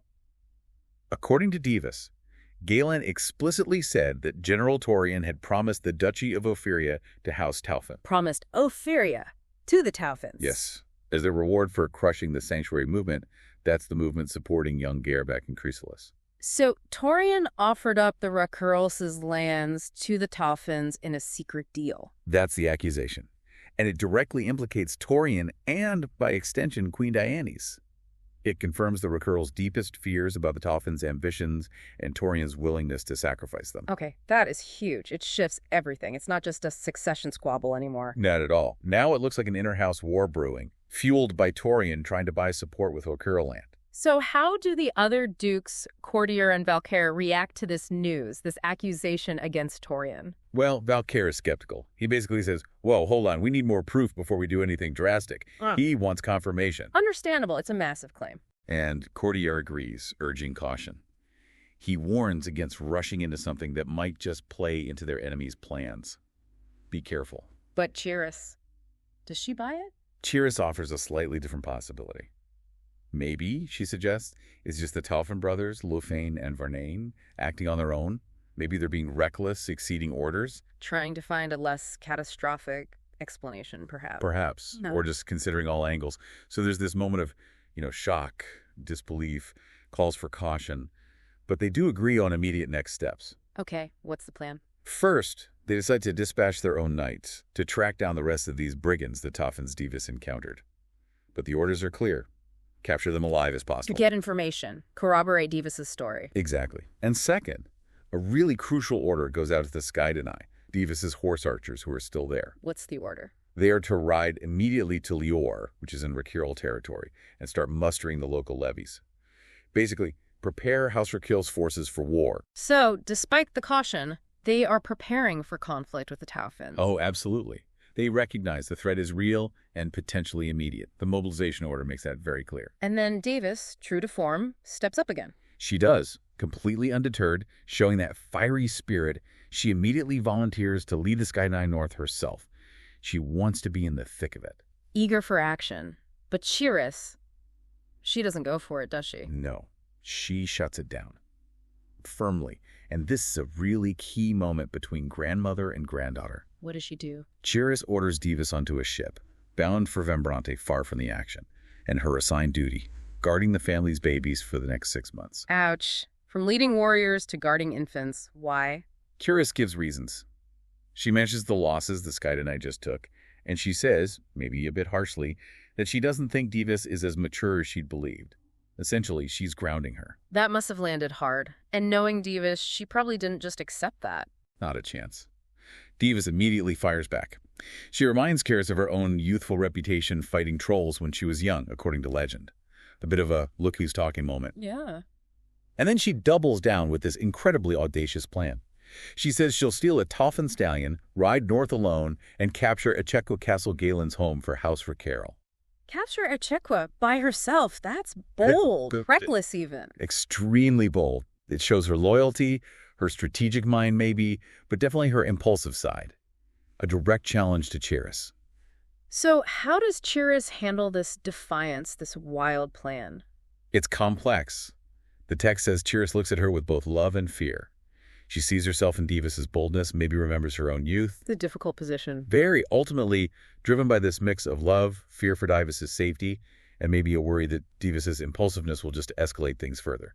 Chryselis gives the final order. Which is? She orders her guards to seize Dievis, forcibly put her on that ship to Ophyria, whether she wants to go or not. Wow. So Dievis brought the news that ignites everything, shows she's ready to fight, and gets herself essentially taken prisoner by her own grandmother and sent away. Pretty much. Removed from the board, at least for now. A dramatic end to that meeting in Callie. Okay, let's pull this together. We've walked through this intense sequence. What's the single most important takeaway from Callie? The key thing is the massive immediate escalation.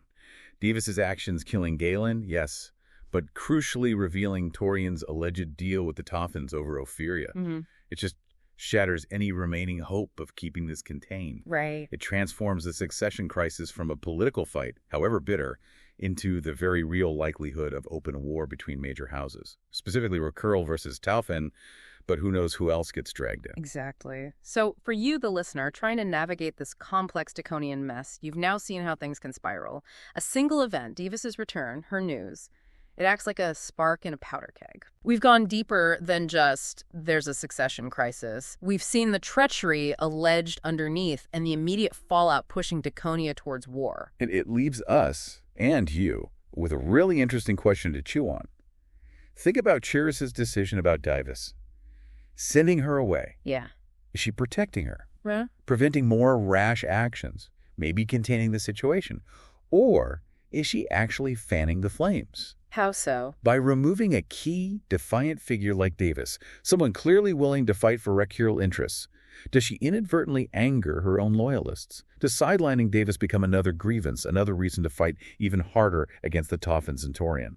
Interesting point. Does protecting her backfire? It's possible. What does this whole episode tell us about how quickly alliances can shift, about the brutal cost of ambition, and just how fragile power really is in Daconia right now? It's a moment absolutely loaded with potential consequences, and you can bet the kingdom is going to feel the ripples from Callie for a long time to come.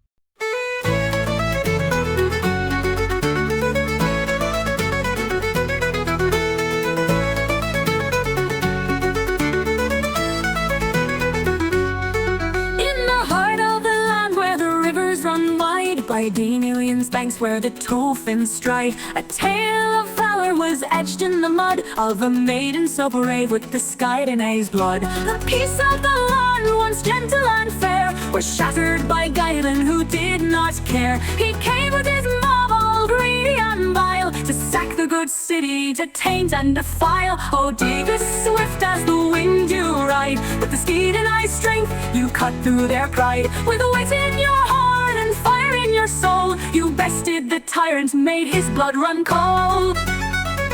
From Tashi to Chryse, they plotted their way, but Dievis the keen would not let them stay. With bows and with daggers, with light in their eyes, the Skydina swept like a storm from the skies. They harried the brutes, those dullards in mail, their knees were laid bare and their courage did fail. In ditches they cowered, in fields they were slain, as Dievis roared forth like thunder, like rain. Oh, Dievis, swift as the wind you ride, with the Skydina's strength you cut through their pride. With wit in your heart and fire in your soul, you bested the tyrant, made his blood run cold.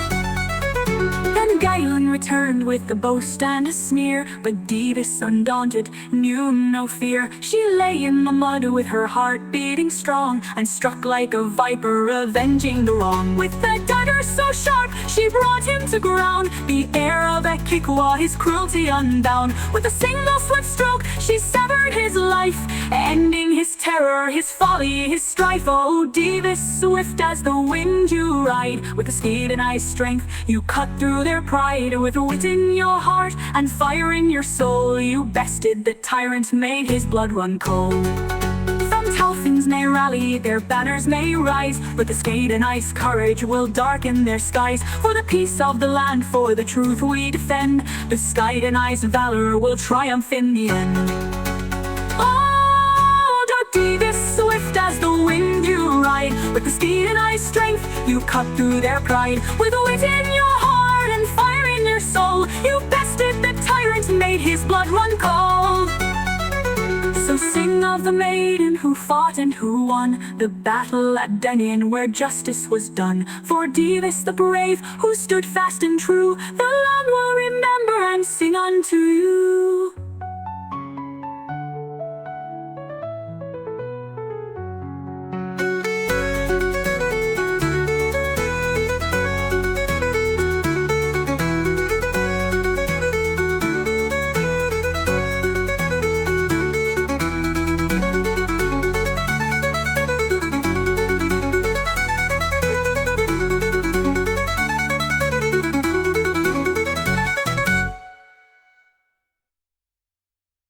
Okay, picture this. A city doesn't fall to an invading army, or some huge disaster. Instead, it implodes from the inside. Right. And the trigger, a religious festival that goes wrong, a flash of violence, and then bam, the whole power structure in Chryselis just collapses. Yeah. So we're diving straight into that immediate aftermath, this really strange, fascinating time they called Sanctuary City Chryselis. Exactly. We're looking specifically at the summer of 455 HKC. That's probably a local calendar for you listening in Chryselis. Yeah. And what's really gripping is how fast this young figure, Gare, rises up. And, well, the totally unusual way the city was governed right after the rebellion. Yeah. The source material you shared, it really captures that quick shift in power and these almost surreal social changes. And the main source we have for this is an excerpt from Chapter 7, Sanctuary City Chryselis. It's like our window into this incredible moment. Right. So our mission, essentially, is to get to the heart of what went down. We need to understand the key events, what was driving the main players like the Sanctuarists and, Dar's followers, and the immediate impact this whole thing had. On the city, on the people. Yeah. And we should also look at the role that prophecy played in all this and maybe spot some early signs of future trouble brewing. Okay, let's dig in. So the morning after the rebellion, what did that actually look like in Chryselis? Well, dawn breaks, final day of the 6th month. And what's striking is this quiet, almost an eerie calm, despite the violence the day before. You feel this sense of change. And what's really interesting, the Sanctuarists, they'd captured about 80 city watch members and 22 Tauphin warriors. Okay. But instead of locking them up, or worse, Yeah. they just disarmed the city watch guys and sent them home. Huh. That feels deliberate, doesn't it? What do you think the thinking was there? It does seem that way. Maybe it suggests their initial aims, at least what they said publicly, were more about a spiritual reset, not on just a military thing. The reset. Was it like a calculated move to de-escalate? Or just part of their core beliefs? Yeah. We don't know for sure. But people were definitely gathering. Royal Castle Gates, the barracks, and Sage Loran's Basilica. And there was real anxiety about Lady Bethrice and her son Gare, wasn't there? Especially with Count Lefane having gone into the Basilica too. Oh, yeah. The rumor mill must have been frantic. People were worried. But then the Ventinari, they seem like a major religious group there. They step in, trying to reassure people, talking about faith, divine will. And then, almost like a sign, the sun starts coming out, but this gentle rain starts falling from a clear sky. Exactly. And that's when 10,000 Chryselians, men, women, kids, knelt down right there on the wet cobblestones, praying. Wow. That's quite an image. It is. And this prayer gathering, it's huge. We hear about this hymn starting up from Sage Julia's Sisterhood shrines. It's in Iasi, which the source calls a mythical language, like humans can't understand it. So that adds this layer of mystique, like the divine is actually involved. Totally. It really ramps up the feeling that something extraordinary is happening. Yeah, you can see that. And then comes the procession, Ventinari in white robes chanting, and right in the middle, Lady Bethrice and Gare on a palanquin. Bethrice is smiling at the crowd, but Gare, he's only 14, but described as large for his age, really striking looking. He's just silent. Looking up, hands clasped. Innocent eyes, golden curls, white robe, the same clothes from the Basilica. It's all very staged, isn't it? Like a living icon being presented. Yeah, a very potent visual. And the Sanctuarists jump on it. They proclaim, "Behold, the tyrant has fallen. A new age is born." See, they're not just saying the old ruler is gone. They're framing the future. Exactly. And tying it directly into how people were feeling and, crucially, into this prophecy. Ah, the prophecy. Yes. The rain, the sun people immediately saw it as Athrese's prophecy coming true. Right, and Athrese, she was a Ventinara, so part of that same religious order, apparently lived way back during King Elbric the Beloved's time, known for being solitary, having these prophetic dreams. And the prophecy itself is pretty specific. Let me see if I have it here. Yes. A child pure of heart and innocent of eye shall claim Chryselis' seat. Yet kin of blood betrayed shall him wrench from the gilded throne. By the wild woods' heirs he shall be to his mother's bosom born, heralding the dawn of a new age untold.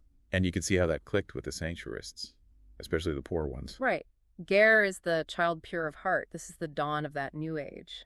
An age they hoped meant relief, from rising prices, food costs. It really shows how prophecy can fuel social change, especially when it connects with people's real hopes and frustrations. Gives them a story, a feeling that things are finally moving their way. Yeah. And that feeling gets stronger as the procession does its 7 laps around the city center, ending up at the royal palace gates. And that's where matriarch Naiones steps up. Her appearance is quite something: long, curved cane, simple clothes, but a bloodstained bandage. A reminder of the violence just before. And her message is key: love, forgiveness, no revenge, pray for the fallen. She calls this whole thing a revelation for Chryselis, truth coming through prayer and blood. And then she hits them with, stand firm in faith, for the gates of Torian shall fall. Sets the whole tone, doesn't it, for this sanctuary city Chryselis period, Yeah. which only lasts 6 days. 6 days, it feels like nothing in the big picture. Right. And the source says, while there were lots of sanctuarists overall, it was really just a few hundred core believers driving things, the really fervent ones. Yeah, the truly committed. And who were they? Well, the leaders seem to be Ventinari again, from the Brotherhood of Sage Nice Jalir, and the Sisterhood of Sage Julia. Maybe different factions. And then you have these other groups. The Hardcasters, women beggars, who then gave away their alms. Giving to those even poorer than themselves. Exactly. And the Imatiniaras, older, childless widows who burn their fancy belongings publicly. Burning tapestries, nice furniture. Wow. Talk about rejecting the old ways. Sends a message, right. But the rank and file, the majority of these fervent followers, they were the poor. Often Uliniari or Numestries sounds like specific social groups, maybe? Possibly lower castes or ethnic groups. Mostly women, too. Mothers, older sisters with kids, Mm-hmm. and their weapons, boards and whips. Very basic stuff. It paints a picture of a real grassroots movement, fueled by belief, by hardship. Definitely. And this energy, this fervor, it leads to some pretty drastic social changes almost instantly. Like closing all the taverns, spilling the booze in the streets. Yeah, dramatic stuff. But what's funny is this immediate ban just leads to underground taverns popping up right away. Human nature, right. Even in a holy revolution. Tells you something, doesn't it? And it wasn't just drinking. Traders, farmers, banned from bringing in any brewed drinks, supposedly to protect Gear's innocence. Right. But maybe the most extreme thing was the total ban on meat. All meat. Beef, chicken, pork, everything. Inside Chryselis. And they compared this to the inner city of Ilium and the child king there, which the source says Naiones herself thought was heresy. Exactly. Even the matriarch seems to think this part goes too far. It really shows how intense things got, maybe even pushing past their own established religious ideas. It sounds intense, and the source mentions constant chanting in the streets. Yeah, constant chanting. And this slightly bizarre image of drunk animals wandering around lapping up the spilled beer and mead. Drunk animals. Okay, the city really was turned upside down. Completely. It sounds almost dreamlike or nightmarish, depending on your view. And clearly not everyone was on board. Raisnan on the table, the bard, he was not impressed. No. His poem, his lament, it's quoted in the source. He basically mourns the vibrant city he knew, calls it mad with sorrow, turns sour in the sanctity of white. He actually says he wants sin and drink back to save the city from the child king's blinding light. Yeah. It's a powerful counterpoint. Shows you the divisions bubbling under the surface, even when things looked unified. That's a really important perspective. It reminds you, even with popular movements, there are always people who feel left out or even crushed by the change. Definitely. Now, despite all this internal chaos, the city gates stayed open, which seems odd at first. Why was that? Well, the source explains it. The gatehouses were like mini forts run by the city watch. Their job was defense, not policing inside the city. They were sort of separate. Ah, the walls, that 9th district. Right. Plus, and this is crucial, Chryselis needed food, grain, supplies, especially for the poor, Gyara's biggest supporters. Closing the gates would cut off supplies. Starve your own supporters. Bad strategy. Exactly. So keeping them open was practical, almost necessary. But that open access becomes a huge deal when Blundering Tauphyns shows up with his army from the north. Loyal to King Torian. Yep, their goal. Yeah. Restore order. Restore Torian's power. So now you've got an external threat looming. Absolutely. It really highlights how fragile, how potentially short-lived this whole sanctuary city experiment was. Started mostly peacefully, but now conflict seems inevitable. Okay, so let's recap a bit. We've seen this incredibly fast, mostly bloodless takeover of Chryselis. Driven by this religious incident, yeah. And fueled massively by this belief in Athrasis' prophecy, especially among the poor. The Sanctuarists, led by figures like Naiones and these fervent religious groups, they imposed these really strict, radical social rules. Banning booze, banning meat, constant chanting. But even within that, you see cracks dissent, like from Raisnan, underground taverns, maybe even disagreement among the leaders, like Nionis on the meat band. And now an army loyal to the old king is approaching the open gates. It's such a fascinating snapshot, isn't it? This brief, intense period shows you how religion, social unrest, prophecy, how they can all just collide and reshape a city overnight. It really does, and it highlights the complexities, the different reasons people join these movements. It's never just one thing. Definitely not. So the final thought for you, listening, given those internal splits, Raisnan's view, the underground taverns, Nionis' doubts, and with Vernain Tauphyns' army marching closer, how long could Sanctuary City realistically have lasted? What future could there possibly have been for young Vëiara and Chryselis in that situation? And maybe more broadly, what does this whole episode tell you about power? About how unpredictable popular movements can be? Something to think about.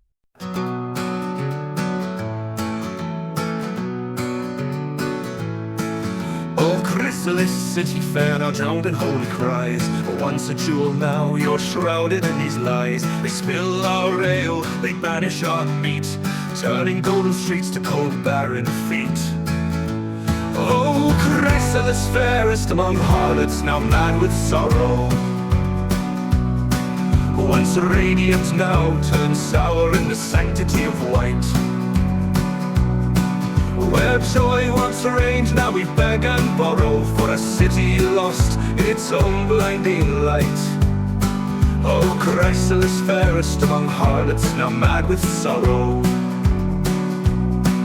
Once radiant, now turned sour in the sanctity of white. The fires they kindle with tapestries and chairs, gone are the pleasures we once shared, burned to ash like the dreams we knew. In this madness, what else will they pursue?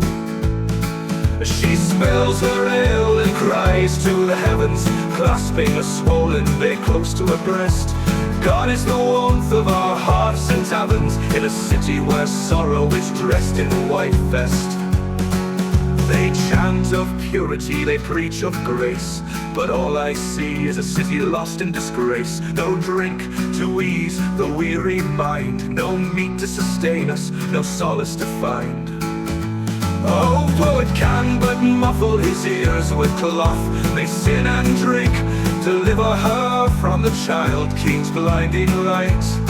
We long for the days when joy was our cloth, not this pallor of holy fright.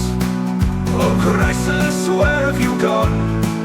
In pious fervor, your spirit is withdrawn. We thirst for the life we once knew, before the madness of the white-clad few. Oh, Chryselis, where have you gone? In pious fervor, your spirit is withdrawn. We thirst for the life we once knew, before the madness of the white-clad few. Oh, Chryselis, fairest among harlots, now mad with sorrow. Once radiant, now turned sour in the sanctity of white. May we find our way back to the morrow, where joy and freedom once took flight.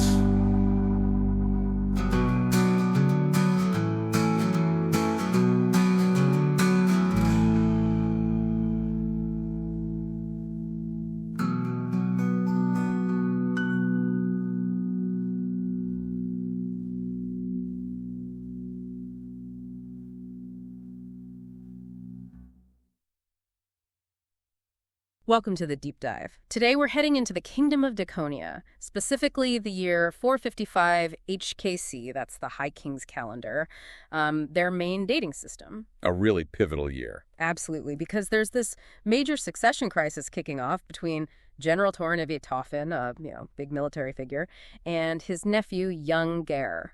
And it's not straightforward. Gare, perhaps surprisingly, has the backing of the Ventinari, the spiritual order. That's a significant force. Right, and Gare's mother is making accusations against Queen Dioneus, Torian's mother, so it's already messy. Then it gets worse. House Tauphyns arrives, Torian's own family, supposedly to help him. But instead, they clash violently with the Ventinari. How does that happen? It seems like a terrible miscalculation, maybe mistaking a religious event for something else entirely. But the result is chaos. A rebellion flares up, and suddenly Chryselis, the capital, falls to Geir's followers. Wow. So the intended reinforcements actually trigger the loss of the capital. Exactly. A complete disaster for Torian. So our focus today, and we're drawing this from excerpts of Chapter 8, Torian's Reconquest, is how Torian fights back from this brink. Specifically, how he, with the help of his cousin Vëiara, manages to retake Chryselis. It's quite the strategic turnaround. Yeah, you can almost picture Torian Tauphyns. We have that image of him looking completely defeated, and then this shift happens. That's our mission for this deep dive, Yep. figuring out how that comeback worked. Was it luck, cunning, Vëiara's arrival? Probably a mix of all three, I suspect. Well, Torian's initial situation was, frankly, terrible. Geir held Chryselis, had the Ventinari on side. And Torian's own House Tauphyns forces, the ones led by Lofein anyway, had just inadvertently caused this whole mess. Precisely. But while Lofein's force basically disintegrated after that clash, his brother, Vëiara Tauphyns, was taking a very different approach with his troops, the rearguard. Okay, let's dig into that. Vëiara's march, it sounds like he didn't just rush in. Not at all. Huh. While Lofein charged ahead, Vëiara actually halts his troops in the Uliniari region during the solstice. He settles them in. Taking his time. But the text mentions his men weren't exactly behaving themselves. Sounds like they were causing some trouble. Yeah, the sources hint at disruptive behavior. Discipline seems to have frayed a bit while they were settled. So how did Vëiara handle that? Just crack down hard? It's interesting. He seems to have used a mix. He used enforcers, yes, but also these sort of psychological tactics like false alarms. Raising the alarm suddenly to keep them on edge, remind them they were still in a war footing. Huh. A bit manipulative, maybe, but effective. Seems so. Pragmatic, perhaps, is the word. Keeping them focused, reminding them who's in charge, without maybe resorting to just floggings. Okay, and his route. He doesn't follow Lofein, doesn't take the obvious Varan river crossing. No, he heads east, marching along the shore of Lake Vëiara, making for a place called Raquerles. Raquerles, why there? What was the significance? Veterans. Raquerles was home to a number of veterans from the Troll Wars. Experienced soldiers. Ah, smart. So he's looking to recruit seasoned fighters? Exactly. And he uses a bit of cunning here, too.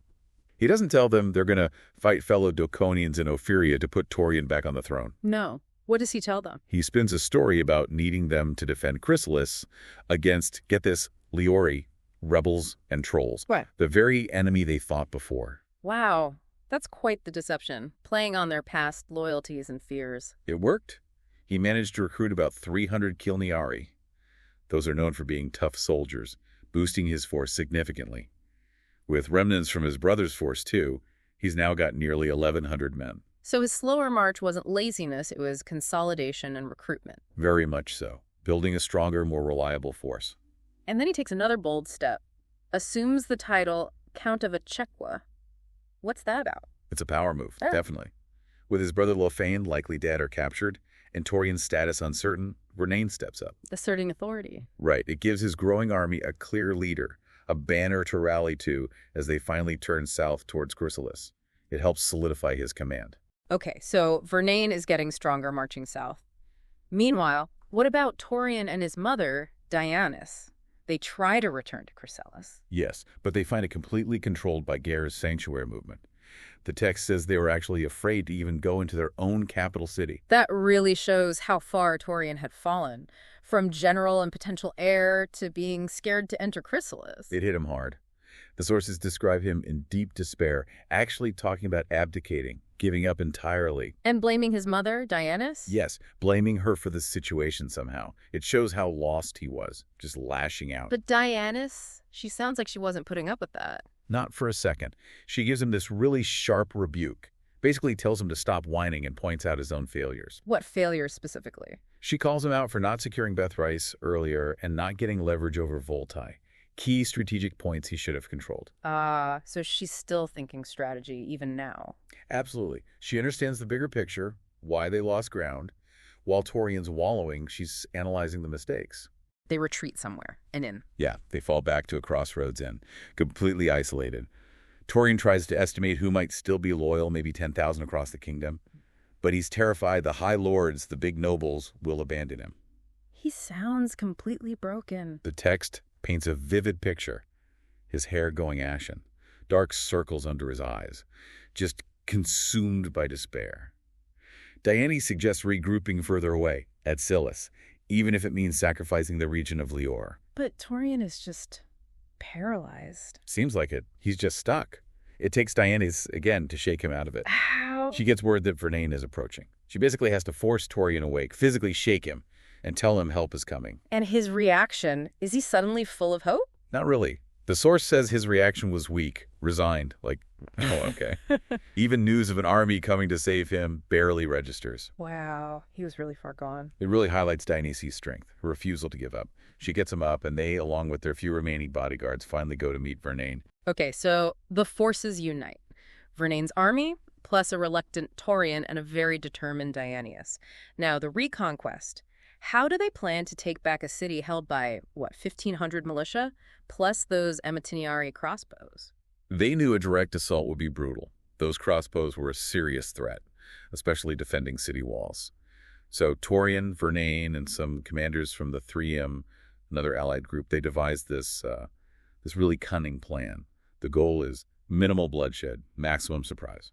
Okay, I'm intrigued. What was the plan? It hinged on a specific location, the northern gatehouse, the one controlling the road to Perel and the 3M lands. How do they take that without a fight? Vëirara's men stage a fake change of guard. They just walk up, pretending to be the relief watch, and presumably overpower the guards quickly and quietly. Clever. And that gatehouse was key because... Because it contained a secret, a hidden passage built centuries ago by Queen Theranis, leading directly from the gatehouse right into the royal castle. A secret passage, like something out of a story. Similar to the one in Neid's palace, the text notes.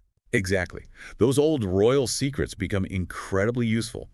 This passage is their way in, bypassing the main defenses. So who goes through it?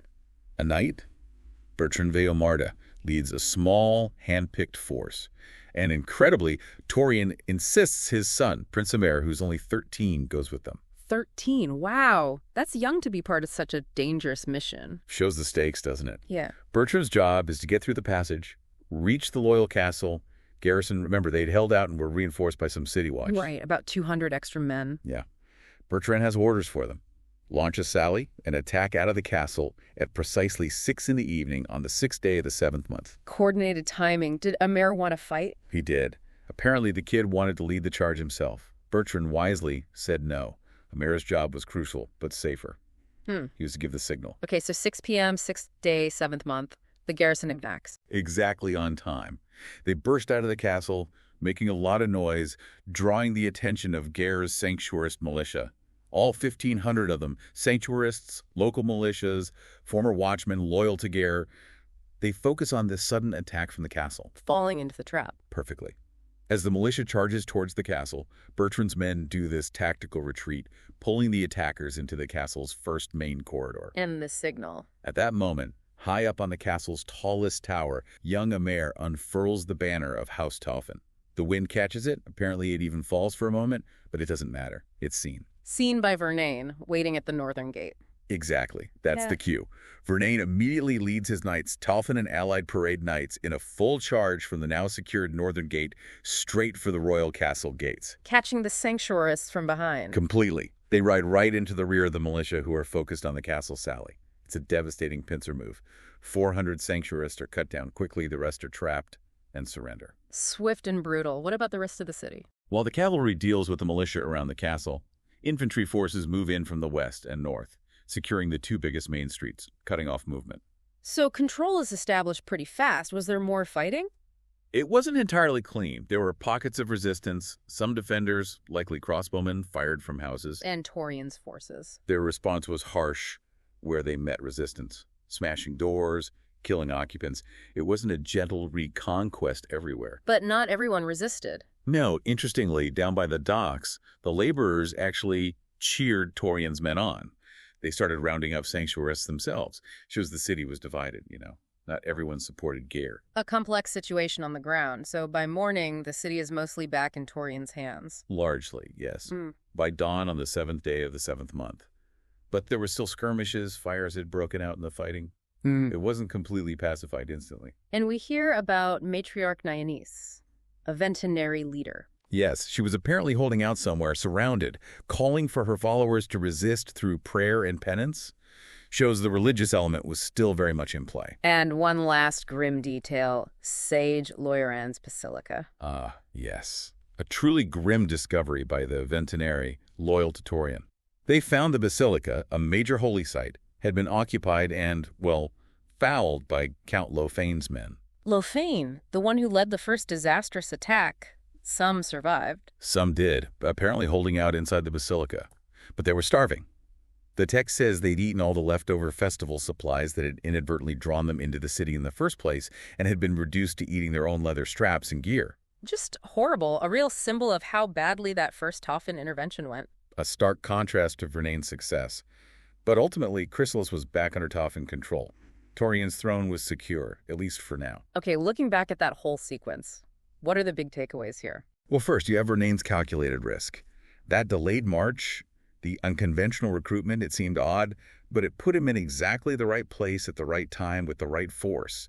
Strategic patience, really. And Dainese. Can't overlook her role. Absolutely not. Her refusal to let Torian give up, her strategic mind, even in crisis. She was arguably essential in making this counterattack even possible. She literally had to shake Torian back into action. And the plan itself, the reconquest strategy. Just brilliant, wasn't it? Using the city's own secrets, the secret passage against its defenders, prioritizing surprise and key objectives over a bloody head-on fight. Very clever use of terrain and intelligence. It really strikes you how small things mattered so much, that passage obviously, but also the threat of the crossbows forcing them to be clever, the different reactions in the city showing it wasn't monolithic. And the state of Lofein's men just underscores the cost of failure and the desperation involved. Yeah. This whole deep dive, it really shows how things can turn on a dime, doesn't it? Even when things look utterly hopeless, like they did for Torian, strategy, unexpected help, individual resolve, it can change everything. It's a fascinating mix of military planning, sheer willpower, political maneuvering, even those religious undercurrents with the Ventinari and Nineys. History in motion. And it makes you think, too, about the role of mistakes and misinformation. That's a really important point. The Tauphyns initially mistaking that festival for a riot. That kicked off the whole disaster for them in Chryselis. And Vernain actively using misinformation, the troll story, to get his veterans. Deception as a tool of war. Exactly. It really prompts a question for you listening. How often do simple misunderstandings or deliberate disinformation completely change the course of events in history? Can you think of other examples where a misinterpretation or a lie had huge unforeseen consequences? It's something worth pondering. How much of history hinges on getting the story right or wrong? In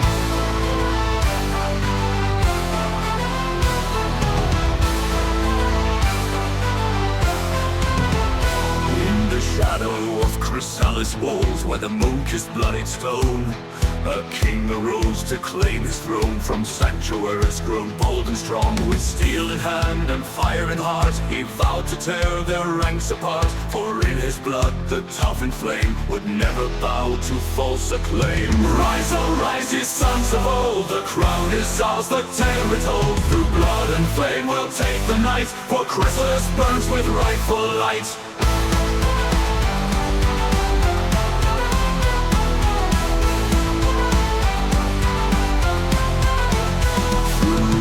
Paths and secret ways they crept beneath the city's gaze. With hammer's hand the banner flew, the ancient colors bold and true. From northern gate like storm they came, Vernain alend with sword and flame. And at their charge the city quaked, as faithless hearts began to break. Rise, oh rise, ye sons of old, the crown is ours, the tale retold. Through blood and flame we'll take the night, for Chryselis burns with rightful light.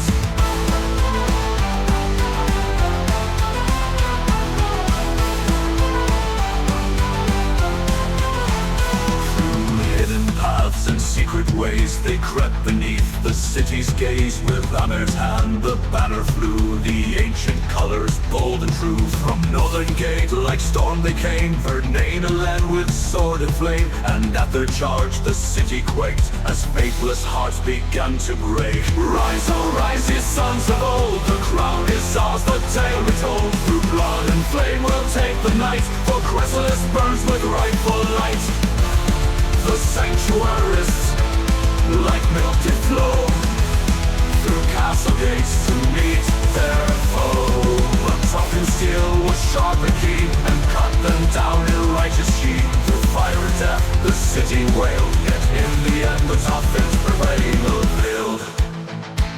The dawn arose on crimson street. street where echoes of the battle beat. Torian stood with crown in hand, his throne reclaimed, his rightful land. No crossbow bolt nor fervent prayer could turn the tide or strip despair from those who dare defy the king. In Chryselis the people sing, rise, oh rise, ye sons of old, the crown is ours, the tale retold. Through blood and flame we'll take the night, for Chryselis burns with rightful light.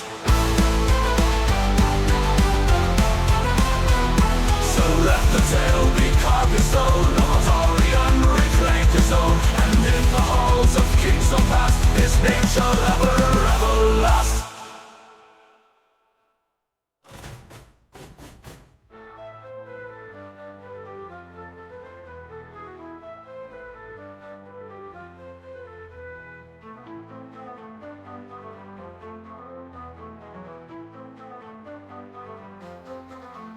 So let the tale be carved in stone, of a Torian reclaimed his own, and in the halls of kings long past, his name shall ever last. Welcome to the deep dive. We're jumping straight into, well, a really crucial and pretty dramatic time in Daconia. We are. It's the immediate aftermath of Chryselis being recaptured. And the coronation of King Torian. This is 455 in the High King's calendar. Yep. And our sources for this are mainly excerpts from Chapter 9, The Coronation of King Torian. It gives quite an unsettling look at things. Unsettling is probably the right word. So Torian's back after this big succession fight. Exactly. A kingdom really in turmoil. Gare, the young nephew, backed by the Ventinari. Right, a powerful house. And then Queen Dievis, Torian's mother, pulling strings, bringing in her own family, House Tauphyns, to help. And they did help. They secured Chryselis, the capital city. But it wasn't exactly a smooth transition. No. And that's what we're digging into today, isn't it? What happened right after Torian got back? Yeah, the immediate fallout. What role did the Tauphyns play? Yeah. Because they were very present. Loudly present, maybe. Yeah. You could say that. And what challenges did Torian still face, even with the capital back under his control? The sources call this a darker turn. Okay, let's unpack that. So Torian's in Chryselis. What's the first thing he does? Clamps down. Hard. Seals the city gates, starts rounding people up. Taking prisoners. Not exactly rolling out the welcome mat. Not at all. And the text shows he was very strategic about who got treated how. Oh. Yeah. Different treatment for different people. Definitely. Matriarch Dievis. She led the Sanctuarists, a big religious group that had backed Vëiara. She was actually put in Prince Golian's old rooms. Relatively comfortable, Okay, so not the dungeons for her. What about others? Nobles who'd opposed him. They were confined, but again, in chambers suitable for their rank. So some respect for status there, but the Ventinari, the ones who actually fought for Vëiara. That's different. Harsh treatment. Dungeons. They were even forbidden from any bloodshed amongst themselves down there. Grim. And the common prisoners. It gets worse. 600 commoners, and the text mentions half were women. Put to the sword. Executed. 600. Yes, and their bodies displayed all over Chryselis. On gallows, in artisan shops, even on torch poles. Wow. That's sending a message. A terrifying one. It is. The text explicitly links it to tactics used out in rebellious Vëiara. He's bringing that level of fear right into the capital. Which feels like a huge change. I mean, wasn't there that story about Ione and the Unifier? People used to sing mocking songs about him? Exactly. That anecdote really shows Chryselis wasn't always ruled by fear. People felt they could, speak out a bit. Torian seems determined to end that. So how did the people react, the ordinary citizens? Well, initially, the source says many were sort of indifferent to the whole succession thing. The Uliniari, the artisans, but they weren't even called up to fight. They just wanted to get on with things. Probably. But seeing bodies displayed like that, it shook even the neutral ones. It created this pervasive fear. Okay, so Torian establishes control through fear, but then the Tauphyns really arrive on the scene. Yes. His mother's family, his allies. Yeah. And there's that bit where Raisnan jokes to his brother Lafane about losing their titles, and Lafane is confused about the Raquerles. Yeah, it shows Lafane isn't exactly the sharpest tool, does it? He immediately thinks his new title, Duke of Ophyria, is for some heroic deed he thinks he did. When it was all political maneuver. Completely. And then they start chanting, Ophyria, Ophyria. Diana's, Torian's mother, she sees the trouble coming, warns Torian. Because it wasn't just about Ophyria, was it? Not entirely, no. The text makes it clear they had another major priority. Which was? Alcohol. The ban lifted. beer, mead, ale, wine. Right. That's what they really wanted access to. Seriously, their first night securing the city involved. Whoa. Yeah. Breaking into houses. Not looking for rebels, mind you. Looking for hidden booze. You can't make this up. How did the locals take that? No, what? As you'd expect. The artisans, the laborers, they actually had crossbows. They fought back. 8 Tauphyns were killed. So there was resistance. But the Tauphyns wouldn't let that stand, surely. No. Retaliation was swift. 16 houses burned down, 30 Chryselians killed.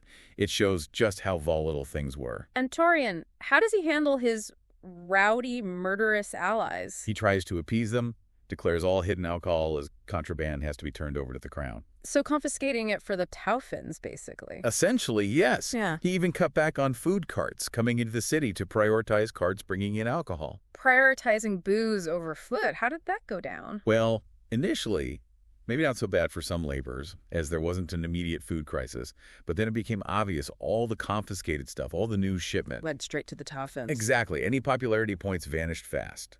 And then taverns started brewing again, but they became Tauphin-only zones. Oh, lovely. Locals kicked out. Driven out, Tauphyns refusing to pay, mistreating serving women. It was ugly. This must have really united people against them. It did. You had former Sanctuarists, people who'd maybe sympathized with Raisnan, another opponent of Torian, suddenly finding common ground. United by hating the Tauphyns. Precisely. It shifted the whole dynamic in the city. And the perception of the Tauphyns themselves must have changed. They were meant to be these fearsome warriors, right? Yeah, the Blood Knights, almost like Tamara the Bloodhound from the old stories. But they quickly became known as the Tankard Knights. The Tankard Knights, that's mocking. Very. Rumors started spreading, that they bled beer instead of blood, or that their special black ale was made from kidney stones. Ugh. So daily life was just chaos. Pretty much. Constant drinking, incredibly loud, armored training sessions in the squares that sounded like civil war breaking out again. Did they kill each other much in these training sessions? Surprisingly few, actually. Only 3 Tauphin deaths reported from their own brawls. But the source says the city itself bore lasting scars, physically and mentally. Okay, so the city's dealing with the Tankard Knights. Meanwhile, Torian needs to get crowned officially. But it took 5 weeks? 5 weeks, yeah. In Sage Loren's Basilica. The holdup. Matriarch Nionese. Still resisting. Even in her soft captivity, the image we have, that's likely her, looking very determined. Very likely. She just wouldn't do it. Wouldn't officiate the coronation, wouldn't legitimize his rule. And Torian kept trying? 10 times, the text says. Pleading with her, appealing to her sense of duty to the city, the Arcanate. But she wasn't having it. What did she say? She basically asked if she'd end up like Valis, presumably someone who crossed Torian or his family before. She insisted Garrus was alive and the rightful heir. Demanded Torian confess, give up the crown, repent. She had guts, standing up to him like that. Absolutely. Real conviction. His advisors were apparently urging him to use force against her. But he didn't. Why not? He refused. Probably knew that killing a figure like Nionese would just make his reign even more unstable. Didn't want that stain. Even when Lofane made some crude suggestion. Lofane, always helpful. Right. Nionese steps in again. The pragmatist. What was her plan this time? Declare Nionese ill. Then select someone else, an elder sister named Taysel, who was willing to act as matriarch for the ceremony. Convenient. So they rush through a coronation. Hasty ceremony in the basilica. Torian, his family, his knights. But even then... Lofane again. Drunk. Stumbling around with a tankard during the sacred rites. Apparently brought great shame on House Tauphin. Some things never change. But Dianise wasn't done covering tracks, was she? Not quite. She had letters forged, claiming Nionese had officiated, even copied her signature from old marriage scrolls. Just layer upon layer of deception to prop up his rule. It really shows how fragile it all was. Yeah. But the Tauphyns weren't finished. Ah, right. The Duchy of Ophyria. Lofane still wanted it. Desperately. He confronts Torian again. Torian tries to stall, talks about the current Duchess Shears, how influential she is. Play him for time. But Vernain, Lofane's brother, the smarter one it seems, saw right through it. He even compared Torian to Gare the Greedy. Ouch. Accusing him of being just like the nephew he overthrew. Exactly. And Vernain didn't just talk. He acted. Drew his sword. Opened the city gates. Seized the armories, the barracks. Started recruiting veterans. Promising them land and titles if they joined the Tauphyns. So basically a coup within the city. Against the king they just installed. It looked very much like it. Suddenly, the Tauphin forces inside Chryselis outnumbered Torian's own men. Making Torian A prisoner of his own throne, as the text puts it, completely trapped. So he had no choice but to agree. None. He had to create a new duchy for Lofein, carving it out of western Ophyria. The Tauphyns get what they want. For now. For now. They pull back a bit, satisfied temporarily. And Torian's left wondering, what have I done? Because this wasn't his plan at all, was it? He wanted to send them off to fight in Lior. That was the idea. Get them killed off, maybe, but it backfired spectacularly. And Daenerys? Still pragmatic? Always. Her advice is basically, forget the Tauphyns for now. Focus on Lady Bethrise Gair's mother and the boy himself. Secure them. Secure your rule. So the situation at the end of this chapter is Torian is king. Officially. Yes. But he's deeply tied to the Tauphyns, almost controlled by them. Their power is growing. It's cast a long shadow. Okay, let's sum this up then. We've seen Torian's, frankly, brutal way of taking control in Chryselis. Followed by the Tauphyns arriving like a wrecking ball, driven as much by thirst for beer as for power. Right. And that leaves Torian's kingship compromised from the very start, because he owes these chaotic Tankard knights. And for you listening, maybe the real takeaways are seeing how quickly Torian went from seemingly being in control to being trapped by his own allies. Yeah, that contrast is stark. And maybe the Tauphyns' actual motivation, not just land, but booze, adds this strange, almost darkly funny layer to it all. Definitely. And you can't forget Matriarch Nynaeve's strength, her refusal to bend. Her conviction really stands out. So this deep dive really gives us a vital picture of the messy, volatile start to Torian's reign. And the forces shaping what happens next in Daconia. It leaves us thinking, though. What happens long-term with this Tauphin dependency? Can Torian ever break free? How long will the people of Chryselis put up with this? That resentment is simmering, and Gair and Bethrise are still out there. Plus, what about Taysel, the new acting matriarch? What does her rise mean for the faith, for politics? Lots of questions. It definitely sets the stage for more conflict, more intrigue in what becomes the First Antler War. Plenty for you to think about or even dig into further.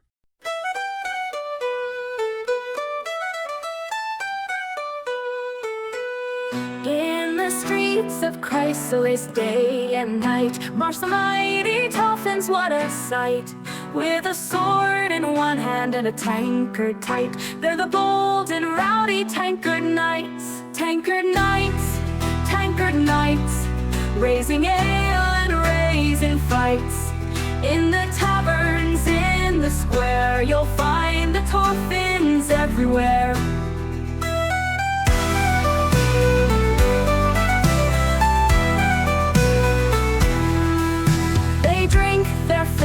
And swing their blades, turn the quiet streets to wild parades.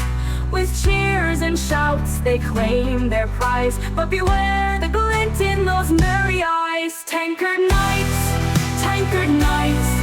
raising ale and raising fights. In the taverns, in the square, you'll find the Tauphyns everywhere.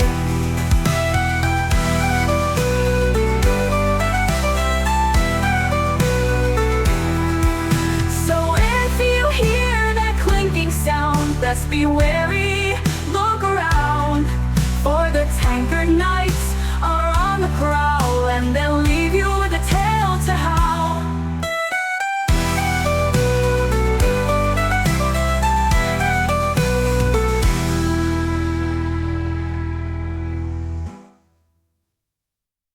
Welcome to the Deep Dive. Today, we're really plunging into a pivotal moment for the Kingdom of Daconia. We are, year 455 of the High King's calendar. Right. It's this point where King Gair III has died, and it just leaves this power vacuum. Exactly. And it really sets the stage for a massive succession crisis, one that, is about to tear the whole realm apart. And we've got some fascinating historical accounts for this period. Oh, definitely. They really shine a light on this critical time.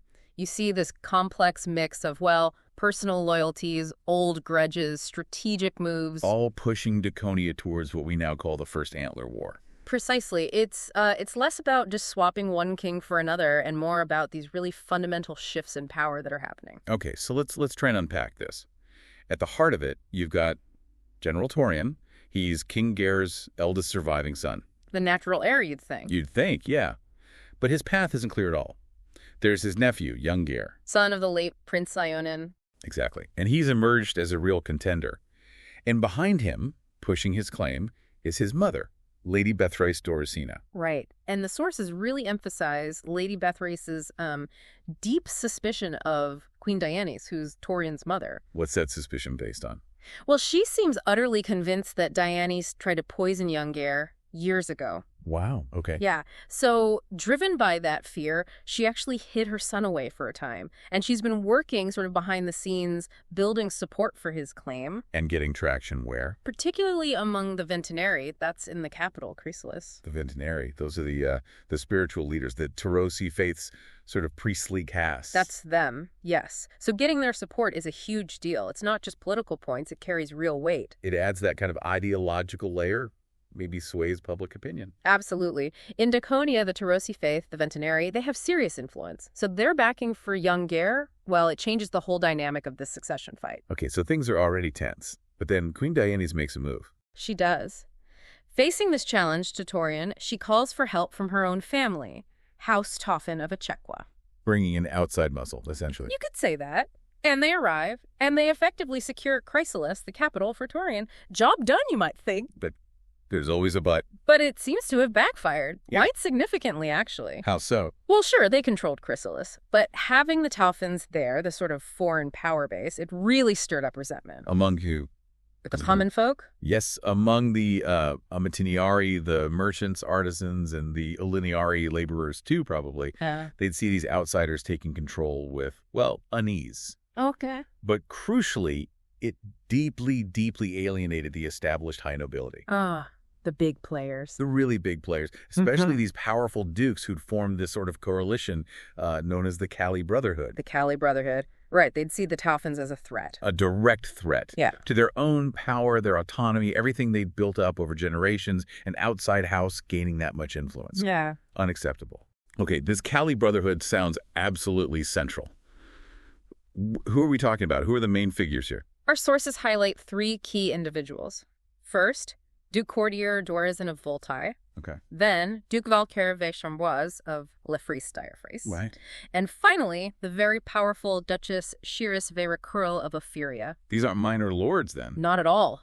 They command huge territories, massive wealth, loyal armies. When they act together, well, it carries enormous political weight. And it's their collective response to Torian, this ultimatum they end up delivering. That's really the focus for us today, isn't it? Exactly. It feels like the real tipping point. That moment just before Daconia really slides into the First Antler War. So the timing is, what, early 9th month of 455 HKC? That's right. The whole kingdom is just teetering, holding its breath.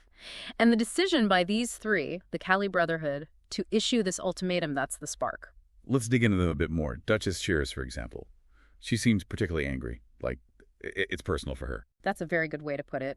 The sources definitely paint a picture of betrayal, felt betrayal, directed straight at Queen Dienis. And the trigger is?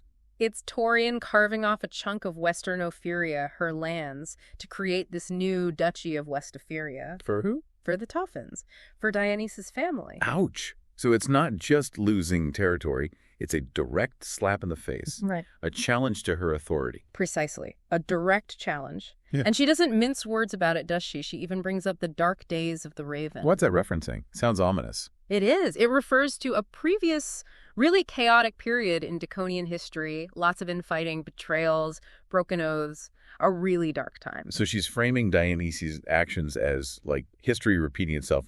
Another betrayal. Exactly. She's saying this is the kind of instability and deceit they bring. It's powerful rhetoric. Okay, what about Duke Valcaire? He seems a bit different, maybe more cautious, looking for peace, perhaps. Initially, yes. His stance seems more conciliatory. He's clearly concerned about the Tauphin influence like the others. But his main focus seems to be split. There's the ongoing war in Lior, which is important, and Ophyria gets a lot of wealth from its eastern side. So he's worried about getting dragged into an internal fight. It looks that way. He seems hesitant to commit fully when it might pull resources away from those other priorities. He's trying to balance things. Which leaves Duke Courtier of Voltaire. He sounds like the hardliner here. Absolutely. Courtier's position is pretty clear from the sources. He sees Torian as basically a puppet. A puppet of his mother, Dienis, and House Tauphin. Exactly. He believes they have a plan, an agenda, to undermine the power of the traditional duchies, like his own, and install Tauphin dominance across Daconia. He sees it as an existential threat. Pretty much. And he pledges his support to Duchess Geras very explicitly. He even mentions past alliances back during the reign of Vëiara and the Good King. It shows these deep roots, these old loyalties binding the Brotherhood. There's that moment in the accounts, isn't there, where Geras reacts to courtier support. She's worried about her granddaughter, Dievis. Yes, it's a very human touch against all the politics. These huge decisions have very personal stakes. Her worry for Dievis, it grounds it. And then she gets news about Castle Lechequa. Right. News arrives that her own Raquerles troops have seized Castle Lechequa, the Tauphin's main seat of power. That must have given her some relief and probably strengthened her resolve, too. A tangible victory. A very tangible victory. And then she turns the pressure onto Vëiara.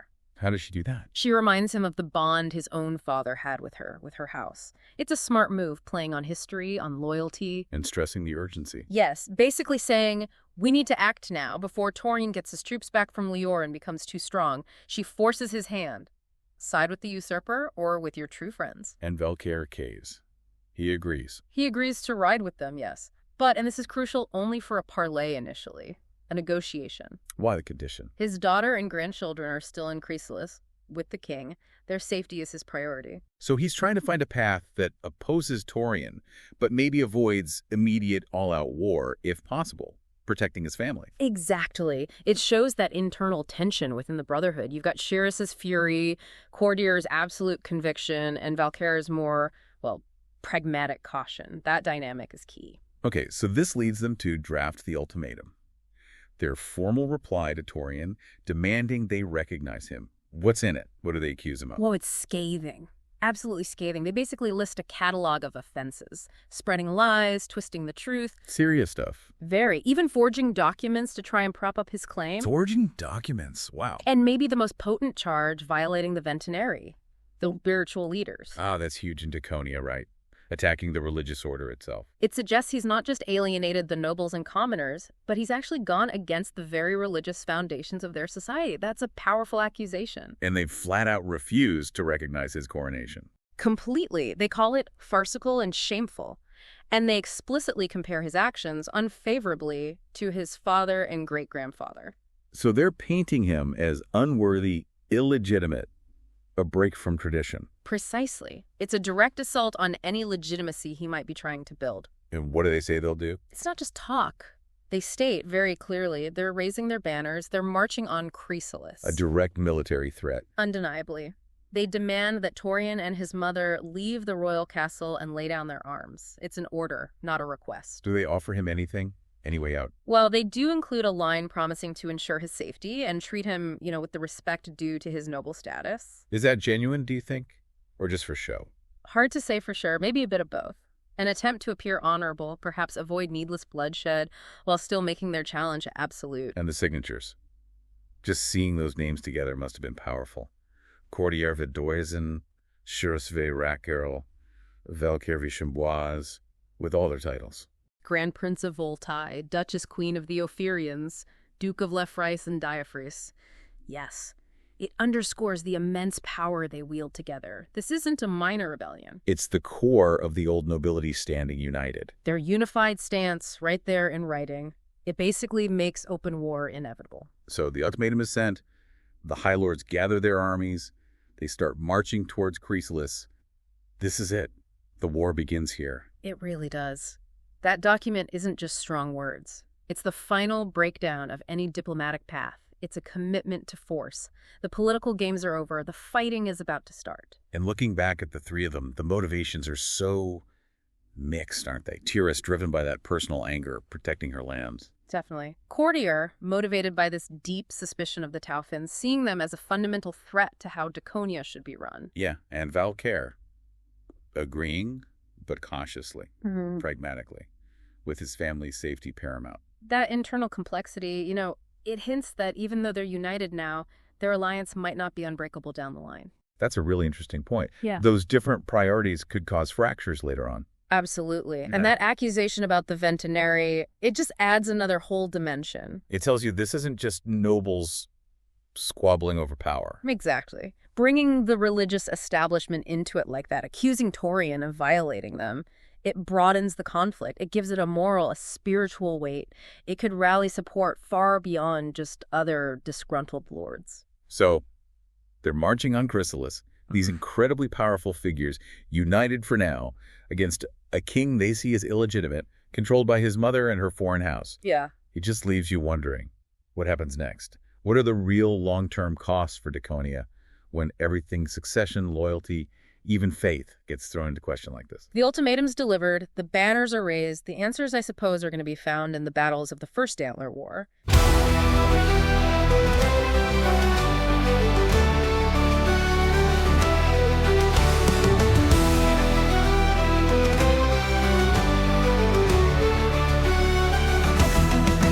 In the halls of Ophyria, a storm starts to rise. Darkness weeps for the land's demise. Vëiara stands with a heart torn in two. Cordia raises his sword in the name of the true. We can't recognize this king's false reign, for truth and justice shall not be in vain. Your father's will you've cast aside, but we, the High Lord, shall turn the tide.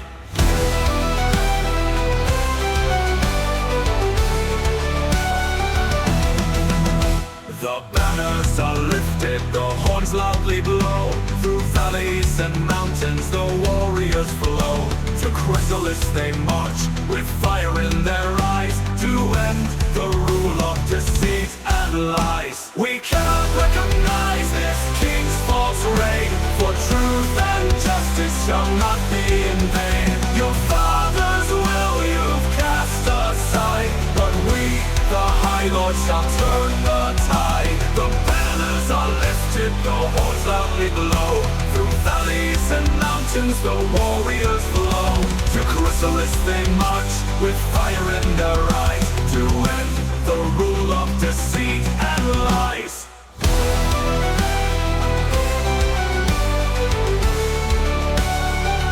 Ready to rise, distorting the truth, forging documents in the flower of youth.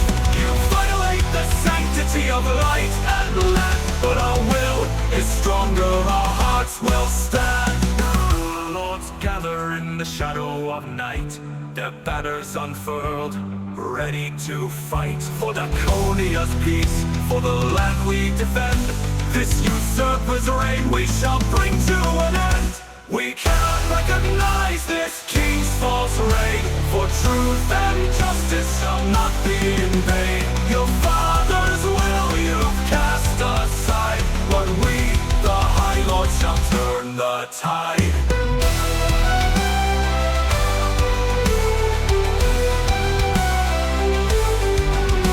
So hear our call, Torian, O King of lies. We ride to Chryselis under darkening skies. Lay down your crown, depart your throne, or face the wrath of the High Lord alone.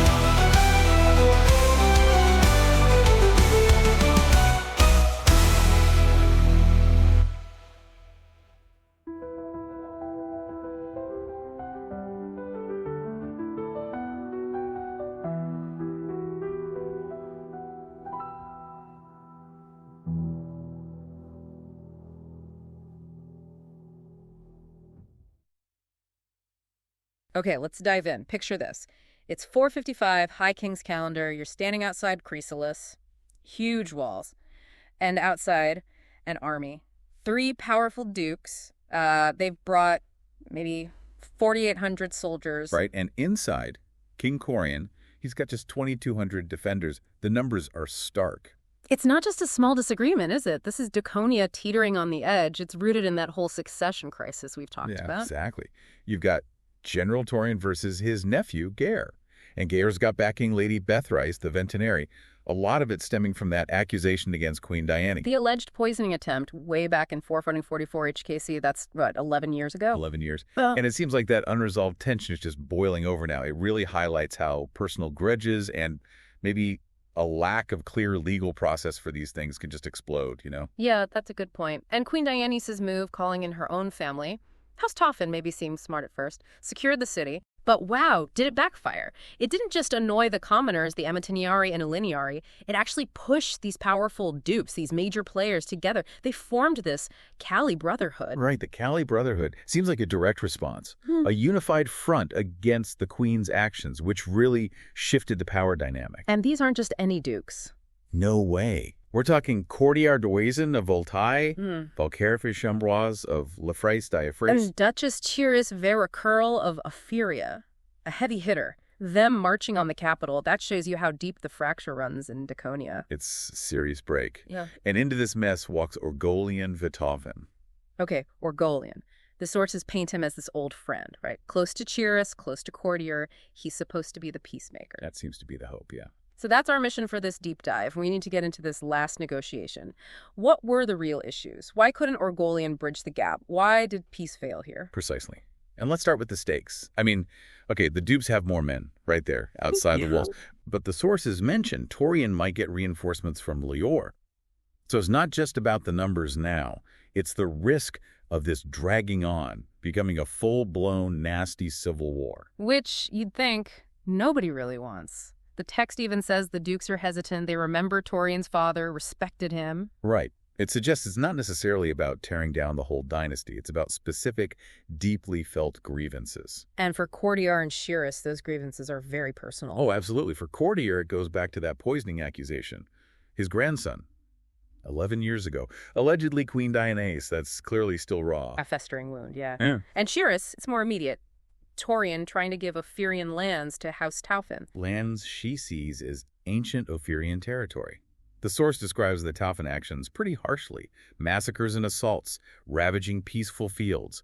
It frames her fight as defending her ancestral home. Definitely paints a clear picture of why she's ready to fight. But then there's Duke Valcaire. He's not quite on the same page. Well, he's in a tricky spot. His daughter is married to King Torian, and their son is the crown prince. So he has a very strong, very personal reason to want peace, or at least some kind of negotiated settlement. Adds another layer of tension within the Duke's camp itself. So much complexity. And then Orgolian arrives. The greeting with Chiris, the embrace, the kiss on the brow. It sounds warm, personal. It really conveys that deep bond. They weren't just allies or rivals. They were raised together, almost like siblings. Tutored together, even alongside the prince who later conquered Lior. That shared history must make their current positions even harder. You'd think so. And Orgolian isn't coming in blind. He's just back from Lior. So he knows what's happening there. He has recent information, yeah. Which becomes pretty important when Chiris immediately asks him about this false king in Lior. What does he say? Is there really a king? Is that messy? Yeah. Orgolian says the reports are all over the place. Some people deny there's any king at all.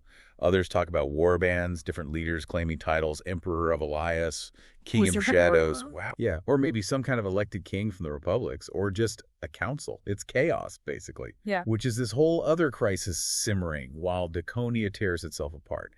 That High King's calendar, by the way, it ties all these places together time-wise, shows how interconnected they are. Total instability. And Orgolian uses this, right? He kind of throws it back at Chiris. He does. He basically says, look, the Western Arcanate, our empire in Lior, is burning, and you're here besieging Chryselis. Are things with Torian and Dionysus really that bad? It's a pointed question. How does Chiris respond to that?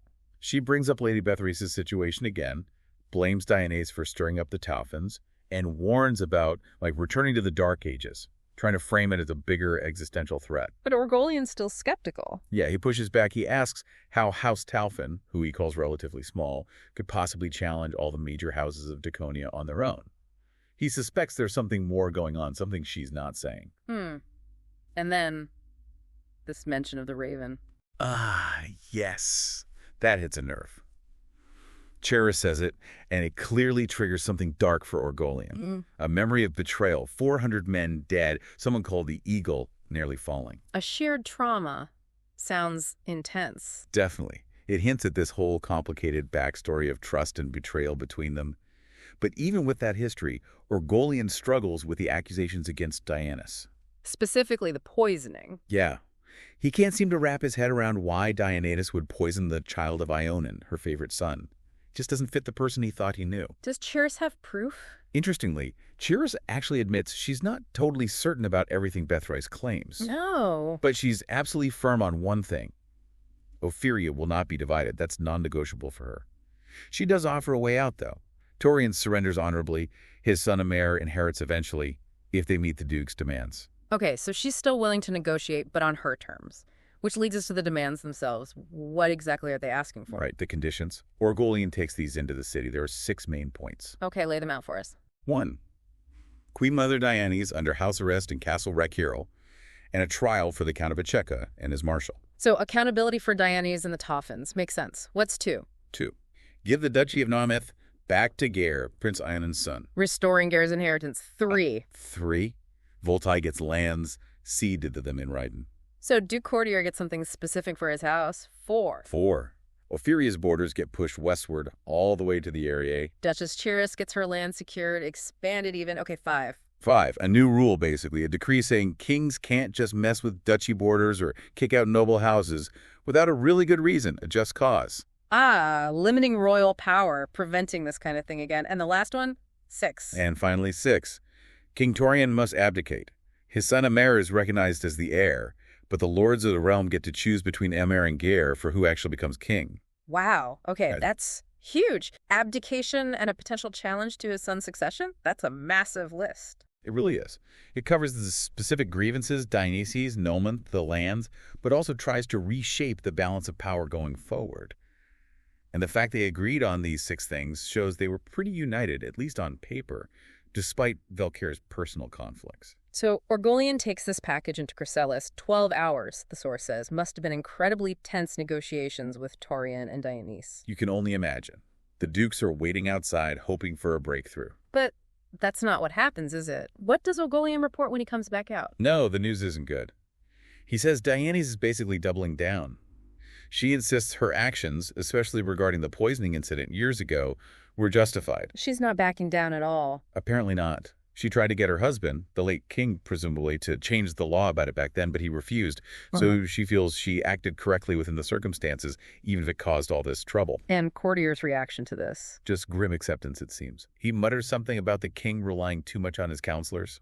Like he thinks Torian isn't thinking for himself. A lack of faith in the king's judgment. What does Orgolian say to that? Orgolian actually agrees. The king has advisors, but then he turns it back on the dukes. He warns them that besieging the capital, their current path, is going to hurt the realm just as much, maybe more, than anything the queen did. He's worried about the bigger picture, the stability of Daconia itself. Exactly. Even though he seems to understand their points, his main concern is the potential chaos of their rebellion. Which leads to Chyrrus asking that crucial question. What will you do then? And Orgolian's answer? It must have just crushed her. It seems so. He tells them he's going back inside Chryselis. He's going to swear loyalty to King Torian and help defend the city against them. Against her. Wow, after all their shared history. It's a profound moment. His loyalty to the sitting king, maybe his fear of the alternative, outweighs his personal bonds and his sympathy for their cause. Chyrrus just collapses, weeping. It's the end of that hope for peace, brokered by him at least. A total breakdown. So Orgolian is now inside, ready to fight. And the source reminds us Chryselis isn't exactly an easy target. Not at all. 30-foot walls, 50 towers bristling with archers and guards, 2 wide moats, catapults. It's built to withstand a siege. A long, bloody siege seems almost inevitable now. Very likely. And hanging over the dukes is that question. Will Torian get those reinforcements from Lior or not? They don't seem sure. Adds another layer of uncertainty. And Duke Vëiara, that ominous thought he has about maybe they might have to surrender eventually. Yeah, that little detail is telling. It hints at the potential for cracks in their alliance, maybe foreshadowing future problems or even betrayals within the Callie Brotherhood itself. So the negotiation failed. Orgolian's attempt, despite his connections, couldn't overcome the deep divisions, the history, the demands. War is coming. It seems unavoidable now, and it leaves us, and you listening, with so many unanswered questions, doesn't it? Definitely. Like, what was really happening in Lior with this false king? Was it a real threat? And the poisoning, what's the absolute truth there? We get perspectives, but not the full story. And Orgolian's choice. Yeah. That was the final tipping point for him, siding with Torian against his childhood friend. It really drives home how tangled everything is: loyalties, history, personal feelings, politics. You see the same events, but through completely different eyes depending on who you ask. It makes you think, doesn't it? How much of this escalation, this slide into war, was really about the specific demands, and how much was about just old wounds, mistrust, miscommunication? Could it have gone differently? That's the lingering question, isn't it? What if someone had said something different? What if one of those key moments had played out another way? Or was the conflict already baked in long before Orgolian even arrived? Something for you to really mull over. Welcome to the Deep Dive. This is where we take the sources you send us, really dig in and pull out the most interesting, the most important bits for you. And today we're heading into, well, a rather dramatic history of the Kingdom of Daconia. We're focusing on the year 455 of the High King's calendar. Yeah, a listener sent over some excerpts from Chapter 12, Duke Lafayne's Revenge. And helpfully, it seems to include a recap of what led up to these events. That's right. So we've got a pretty good starting point, a good foundation to understand what's happening. Exactly. So our, let's say, mission for this deep dive is to really unpack Duke Lafayne de Tauphyns' motivations. Why this quest for revenge, and what were the ripple effects, especially with the kingdom already in crisis. Succession crisis, tensions between noble houses boiling over. It's a real powder keg. So you've got this backdrop of personal vendettas matching right into big political struggles. Precisely. And the stage was set earlier, as you mentioned, with that succession dispute. General Torian versus his nephew Vëiara. And the queen, Diane, she stepped in. She did. She backed her son, Torian. But in doing so, she also really pushed her own house, Tauphin, forward, gave them a lot of influence. Okay, so that probably didn't go down too well with everyone. Not at all. It alienated a lot of the common folk, for one, and maybe more importantly, it kind of united the other powerful dukes. They formed this group, the Callie Brotherhood. Against the Tauphyns, presumably. Exactly. They were deeply unhappy with this growing Tauphin power. So you see how a move at the top, like Dionysus' support for Torian, can just destabilize everything, create resentment down the line. Right. So simmering discontent everywhere. And smack in the middle of this, you have Duke Lafayne de Tauphyns. He's not just watching from the sidelines. Oh, absolutely not. He's deeply personally involved. His reasons for revenge are intense. What happened specifically? Well, first, his son, Galen, was killed by Dievis Raquerles, who was Duchess Chiris's granddaughter. Oof, that's personal. Deeply. And then, on top of that, his own castle, Castle Echequa, was taken by the Raquerles. His stronghold lost. Yes. And almost 40 members of his house were captured. Women, elders, children, taken prisoner. 40 people. That's huge. Yeah. Strategically, emotionally, everything. It's a massive blow. So you can understand the rage, the vow he makes for retribution against the entire Raquerles line in the capital city, Chryselis. It makes sense, the drive for revenge. Yeah. But where does it lead him? Well, this is where things take a really dark turn. King Torian, his own king, explicitly ordered that the ordinary people of Chryselis shouldn't be harmed. Okay, so a direct order. A direct order. But Lafayne, he ignores it. His thirst for revenge is just too strong. He comes up with this, frankly, heinous scheme. Showing how personal fury can just completely override duty, even loyalty to the king. Absolutely. And his plan, it's brutal. Tell us about it. What's the plan? His target is the Raquerles bloodline, anyone connected. So he tells his men to disguise themselves, go into Chryselis, and target anyone with red or reddish hair. Just based on hair color? Just based on hair color. It's the known mark of House Raquerles. It's indiscriminate. Guilt by association, essentially becoming a death sentence. That's terrifying. Punishing a whole group for, the actions of maybe one or two individuals connected to them. And this horrible plan focuses on one family. Yes, tragically. A family in the 5th district of Chryselis. Loris Raquerles and her husband, Torian Corisby. Okay, who are they? Well, Torian was actually a loyal soldier to King Torian, now a smith. Loris is obviously a Raquerles, and they have 4 children. And the children are considered Raquerles. Yes. The source mentions that Raquerles lineage is traced through the mother, so even though the father, Umpercurin, isn't Raquerles, the children are, they carry the name, the bloodline. So just an ordinary family, Torian working his forge, Loris maybe selling his work. Not high nobles involved in the big political games. Exactly. But because of Loris's ancestry, her red hair, presumably, they become targets. Just living their lives. Yeah. And the timing of this attack. It wasn't random, was it? No, it happens early in the 10th month. And that's significant because it's right when the High Lord's forces are gathering at Duvaldi. So the conflict is definitely escalating kingdom-wide. Right, things are heating up everywhere. And Lawfain doesn't go alone. He takes 5 trusted men. And one of them, this is really shocking, is the Crown Prince Amer. The Crown Prince involved in this. Directly involved, which just speaks volumes about the corruption, the rot spreading even within the royal family itself. They disguise themselves as brigands, common bandits. A disguise. And Lawfain has positioned his own Tauphin soldiers around the city, not to keep the peace, but to, well, facilitate this targeted massacre. It's planned terror disguised as random violence. Calculated. Meticulously planned brutality. And it plays out horrifically, I imagine. It does. They break into Loris's home at night. The eldest son tries to run, get help maybe, but he's cut down. Oh, God. Inside, and Torian the smith fights back. He actually manages to kill one of the attackers with his smith's hammer. Incredible bravery. Against armed men. But then Lawfain himself kills Infurian. Upstairs, one of their daughters, showing amazing courage, slashes the face of a Tauphin soldier. This family, they weren't nobles with guards, but they fought back fiercely. Incredible bravery, as you said. What about Loris herself? Loris had been hiding. She comes out, actually manages to wound Lawfain with a blade she had. She wounds Lawfain. Yes. But then, Crown Prince Amer steps in. Wow. He kills her with a crossbow. And the text points out something chilling. Loris was Mer's cousin child. Cousin child, what does that mean?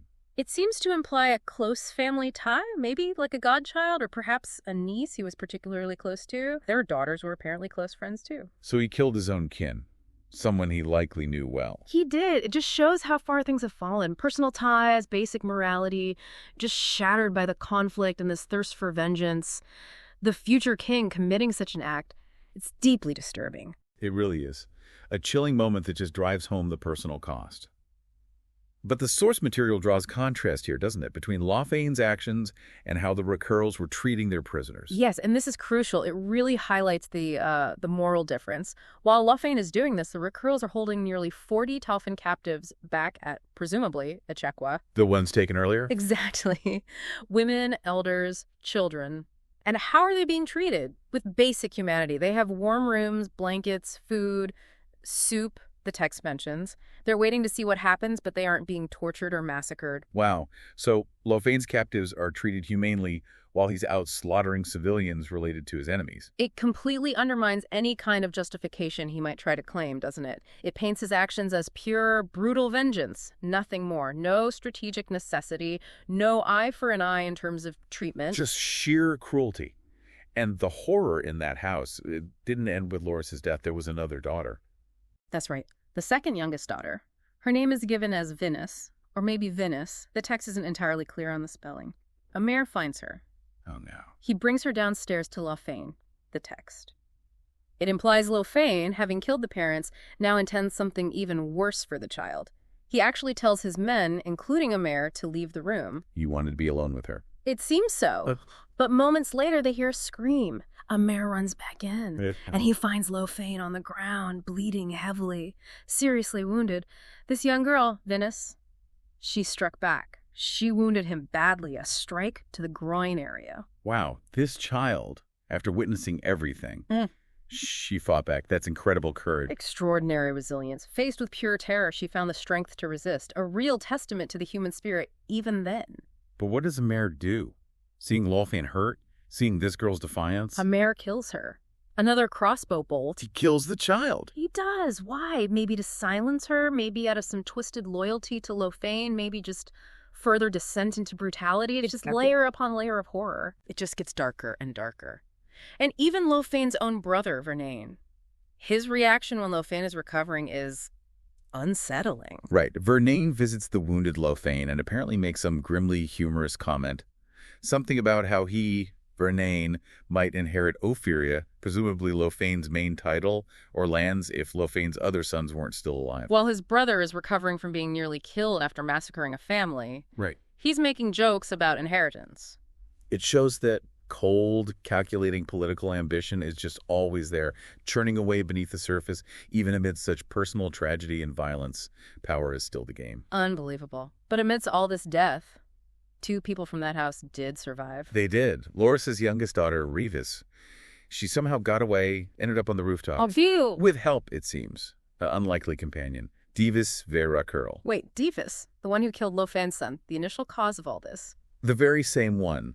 Apparently, she'd escaped captivity from her ship after being captured earlier and had been hiding in the attic of that same house. Hiding in the attic while Lofain's men stormed the place. Seems so. She and the little girl, Revis, witnessed the massacre from hiding, and then as the house was set on fire, they escaped together into the night. So the target of Lofain's original fury ends up escaping with the youngest survivor of his revenge attack. Wow. The irony is just thick, isn't it? It speaks to the chaos, the unpredictability of this whole conflict, these strange alliances forged in terror. Okay, let's step back. Taking all this in, Yeah.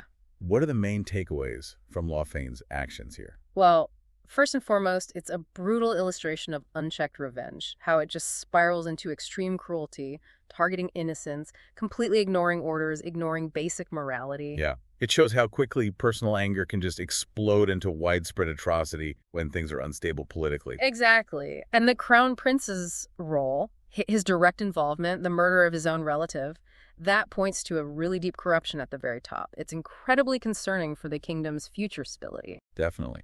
But then you also have the bravery. Loris fighting back, Torian defending his home, and especially young Venice. Absolutely. Her act of defiance, even though it cost her a life, is powerful. It shows that resilience, that spirit, fighting back even in the absolute worst circumstances. It's such a stark reminder of the human cost. We talk about succession crises and dukes marching, but it boils down to families like this being destroyed. It makes you think, how does a kingdom even begin to recover from this kind of internal violence, this level of brutality, the trust completely shattered? That's the huge question, isn't it? And remember, the backdrop is still escalating war. The Callie Dukes are marching on Chryselis. Torian's own forces are returning. Lofain's massacre isn't happening in a vacuum. It's gonna have consequences. And now you have witnesses who escaped. Revis, the child, and Dievis, the original target of Lofain's hate. Exactly. What do they do now? Where do they go? How will their story, if it gets out, impact the war? Impact Torian's authority or Lofain's standing? It leaves you wondering, what kind of future can Daconia possibly have when things like this happen? When the Crown Prince himself is involved in such atrocities, it paints a very uncertain, very bleak picture. All right, let's dive straight in. We're looking at the year 456, High King's Calendar, Kingdom of Daconia, and Chryselis, the capital. Yeah. Well, it just fell. Yeah, in a really stunning way. Exactly. Not your usual pitched battle scenario. This was orchestrated from within, secret resistance, a big fire used as a signal, even the city watch flipping sides against King Torian. It's quite a story. You sent over some fantastic details on this, the fall of Chryselis, and then the trial of House Tauphin afterwards. Yeah, so today let's really get into how Chryselis fell and what happened with that trial, figure out the mechanics of it all, and what it really meant. Okay. Well, starting with the situation just before the fall, late 455 HKC, King Torian actually felt pretty secure inside Chryselis. Right, the walls were strong. Very strong. And he had supplies coming in from Lior, plenty of gold reserves. He'd even called for backup from Phycilico. So he thought he was set. And the Tauphyns inside the city. Oh, they were practically celebrating already, Yeah. acting like it was all over. A bit premature, obviously. Definitely counting their chickens, yeah. Probably fueled by all that meat and gold they had access to. Mm-hmm. But then things started to change. A really harsh winter hit. And the Vëiara River froze over. Exactly. Suddenly, that impenetrable fortress, well, it wasn't quite so impenetrable. And that's when these two figures emerge, Delisi and Ravis. Delisi, daughter of Aventinera, that's a big noble house, right? And Ravis, daughter of Loris, who'd been killed earlier. Yeah. And then being found by Skydina warriors, the king's own guard. You'd think that would be the end. But it wasn't. No. It actually brings this hidden resistance group to light, led by Duchess Chiris's granddaughter, Dievis Vëiara. And apparently Chiris just said, that wretched child, when she found out. Huh. Yeah. Which kind of gives you a sense of maybe how Dievis was seen, perhaps underestimated. Could be. It suggests maybe people didn't expect this from her, but her plan was pretty clever. Oh, definitely. The core idea was setting fire to a huge mead warehouse. The Tauphin troops' fuel supply, essentially. Right. And the fire wasn't just destruction. It was the signal. The signal for the uprising. And crucially, they had people inside the city watch on their side. Disgruntled members. Which really shows how that internal unhappiness was key. It wasn't just outsiders attacking. So the fire starts, chaos erupts. The Tauphyns react, presumably trying to put it out or figure out what's going on. And walk right into an ambush. The resistance had crossbows ready, hidden positions, carts overturned in the alleys to block movement. Smart tactics. And they seized Sage Loran's basilica, too, gave them a strong point inside the city. Exactly. It wasn't about battering the main walls, not yet. It was about breaking control from within. Then comes Uldoch the Plower, city washagander, but from a humble background, Uliniari birth. Yeah, the detail seems important. It hints that this wasn't just nobles fighting nobles. It involved, other levels of society. And he leads the move to lower the northern gate drawbridge. A critical moment. Because once that gate is down, in come 500 Skydina, followed by the armies of Voltae and Ophyria. And suddenly the Tauphyns are trapped, pushed back towards the basilica, their position collapsing. So by dawn, King Torian must have realized it was over. His confidence from just weeks before. Gone. Completely gone. He sees his capital falling around him, just the royal castle holding out. His mother, Vëiara, is there with him. And even then, she's trying to make a deal, her last-ditch effort. Right. Offering Bethrice and Gare, the young heir, and his mother, in exchange for safe passage out to Chryselians. She never gives up, does she? She really doesn't. But Courtier, who's leading the opposing forces, has an answer. A devastating one. He reveals that Bethrice and Gare are already safe. They'd been hidden by the resistance all along. In the very same inn Torian and Dievis had once stayed at, hidden in a cellar. The irony. It's quite something. And with that leverage gone, Dievis's play is just nullified. Torian sees it's hopeless, orders the gates open. And that's it. Chryselis falls. And the sources really stress it was internal cunning, internal breakdown, not just external military might. Which leads pretty quickly to the next phase. The coronation of the young Vëiara IV and the trial for the Tauphyns. Incredibly fast, actually. Just weeks later, 26th day of Sisses, 456 HKC. Gare is crowned king. Matriarch Dievis does the honors. She's a major religious figure, so that adds legitimacy. Absolutely. And you have the Sanctuarists, another religious group, overjoyed. Bethrice, his mother, is obviously proud. A complete shift in power. They move into the royal castle. But what about Torian and Dievis? Swiftly imprisoned. Yeah. Them and basically the whole House Tauphin. The charges are serious, inciting rebellion, violating laws. Even minor figures seem caught up. Valkyr of Lefreis Dievis pleads for Torian's son, Amer. It shows the messiness of it all, the tangled loyalties. The trial itself is set up with 3 Ventenary scribes as judges. From Callie, Cresmere, and Tassi. And their first move is legally significant. Very. They basically argue Torian was never really king in the eyes of the realm. They point to his father's will. Which completely undermines the Tauphin defense, right? Because their whole argument was they were protecting the rightful king. Exactly. If the court says Torian wasn't legitimate, their defense just crumbles. You hear about Lafane having an outburst in court. They just couldn't believe their loyalty wasn't seen as loyalty. And those young Tauphin soldiers, some just 12 years old, weeping because they thought they were serving Daconia, promised rewards. It's quite tragic. It really hits home, the human cost behind these big political shifts. Then Raisnan testifies. He accuses Dionatus of playing games, basically. Yeah, of duplicity. But even then, he still asserts the Tauphin ancestral claim to Ophyria. It's like even in defeat, that belief in their own right is still there. But the main event really is Dionatus herself in court. Oh, absolutely. She comes in, apparently quite dignified, composed, and then delivers this bombshell confession. Admitting she tried to poison young Vëiara years ago, back in 444 HKC. Yes, and her justification. It's chilling. She says she did it for the good of Daconia, the Western Arcanate. Claimed Gare was already unwell, that it was a hard choice, like the one she made about her own son, Golian. Acting for the greater good, as she saw it. But she doesn't ask for forgiveness. Not at all. She stands there, proud, declares herself a Tauphin, and her final word. Timber, like calling for a tree to fall. Her own execution. It's an incredible moment of defiance, utterly unsettling. Her worldview seems to be that the ends justify any means, and taking ownership of her own death like that? It leaves a mark, and the sentence comes down just 2 weeks later. Swift and brutal. Dievis, Torian, his son Amer, 49 other Tauphyns, 100 of their bannermen, executed. And Dievis defiant, right to the very end. And just then, almost comically if it weren't so grim, the Chryselians reinforcements finally show up. Too late. Their prince is dead, a new king's on the throne. What does that say about communications back then? Pretty slow, clearly. Information didn't travel fast. The aftermath is just a complete purge of the Tauphyns. Cordior gets back to being marshal, heads off to fight Liori rebels, so the kingdom isn't fully stable yet. No, internal problems remain. But the Tauphin presence is systematically erased.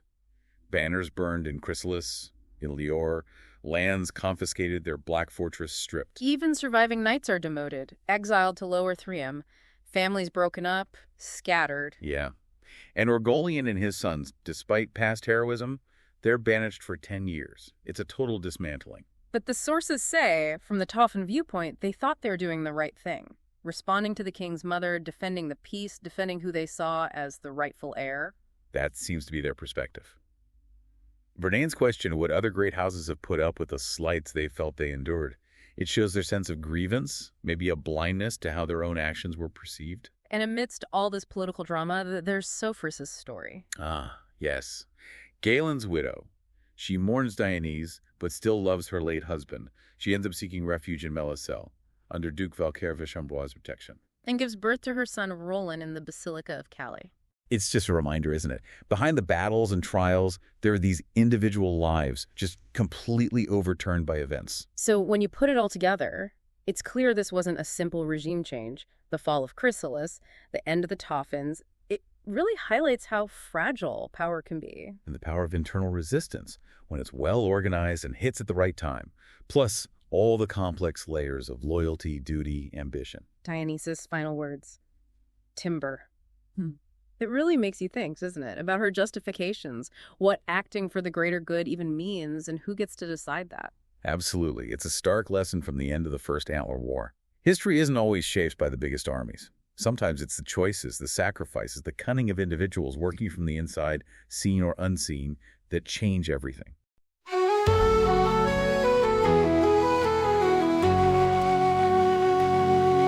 In the heart of Daconia a shadow did fall. King Torian ruled from Chryselis' tall wall. But the winds of rebellion, they whispered so clear, as the lords of the realm cast aside their fear. Tauphin banners flew high, their pride ironclad. Yet within the city, the people grew sad. The king in his castle, the queen by his side, plotted and schemed, but truth they denied. Raise the banners, sound the horn, for the land of Daconia a new day is born. With Dievis at the lead and the Skydina so bold, the tale of the siege will forever be told.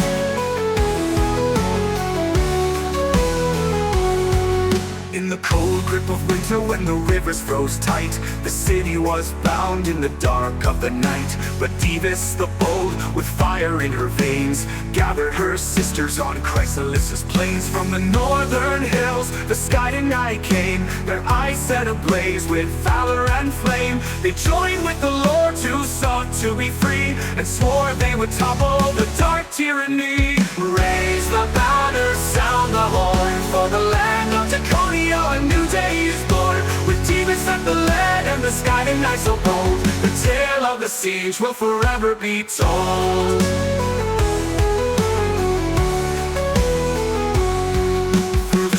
Of Chryselis, a spark did ignite, a warehouse in flames, a beacon in the night. The Tauphyns urged forth their creed, their downfall, as the bolts rain upon them from every high wall. The Skydina surged with blades sharp and true, through alley and gate their numbers they slew.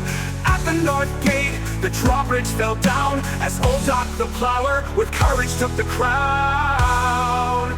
Raise the banner, sound the horn, for the land of Daconia a new day is born. With Dievis at the lead and the Skydina so bold, the tale of the siege will forever be told.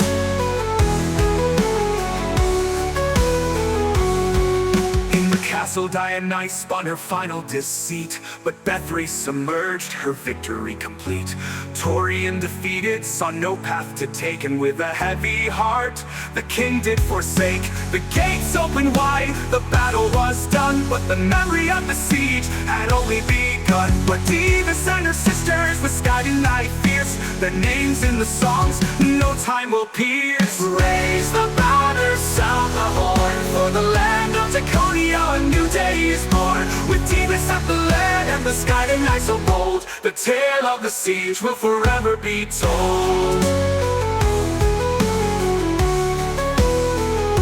Now Chryselis stands free, its chains cast away, but the price of that freedom in blood did they pay. The Skydina ride on to battles anew, but the songs of the siege will forever ring true. In the halls of the lords, in the fields of the land, they'll remember the day the tyrant lost his hand. So gather ye bards and let the tale ring of Dievis the brave and the fall of the king.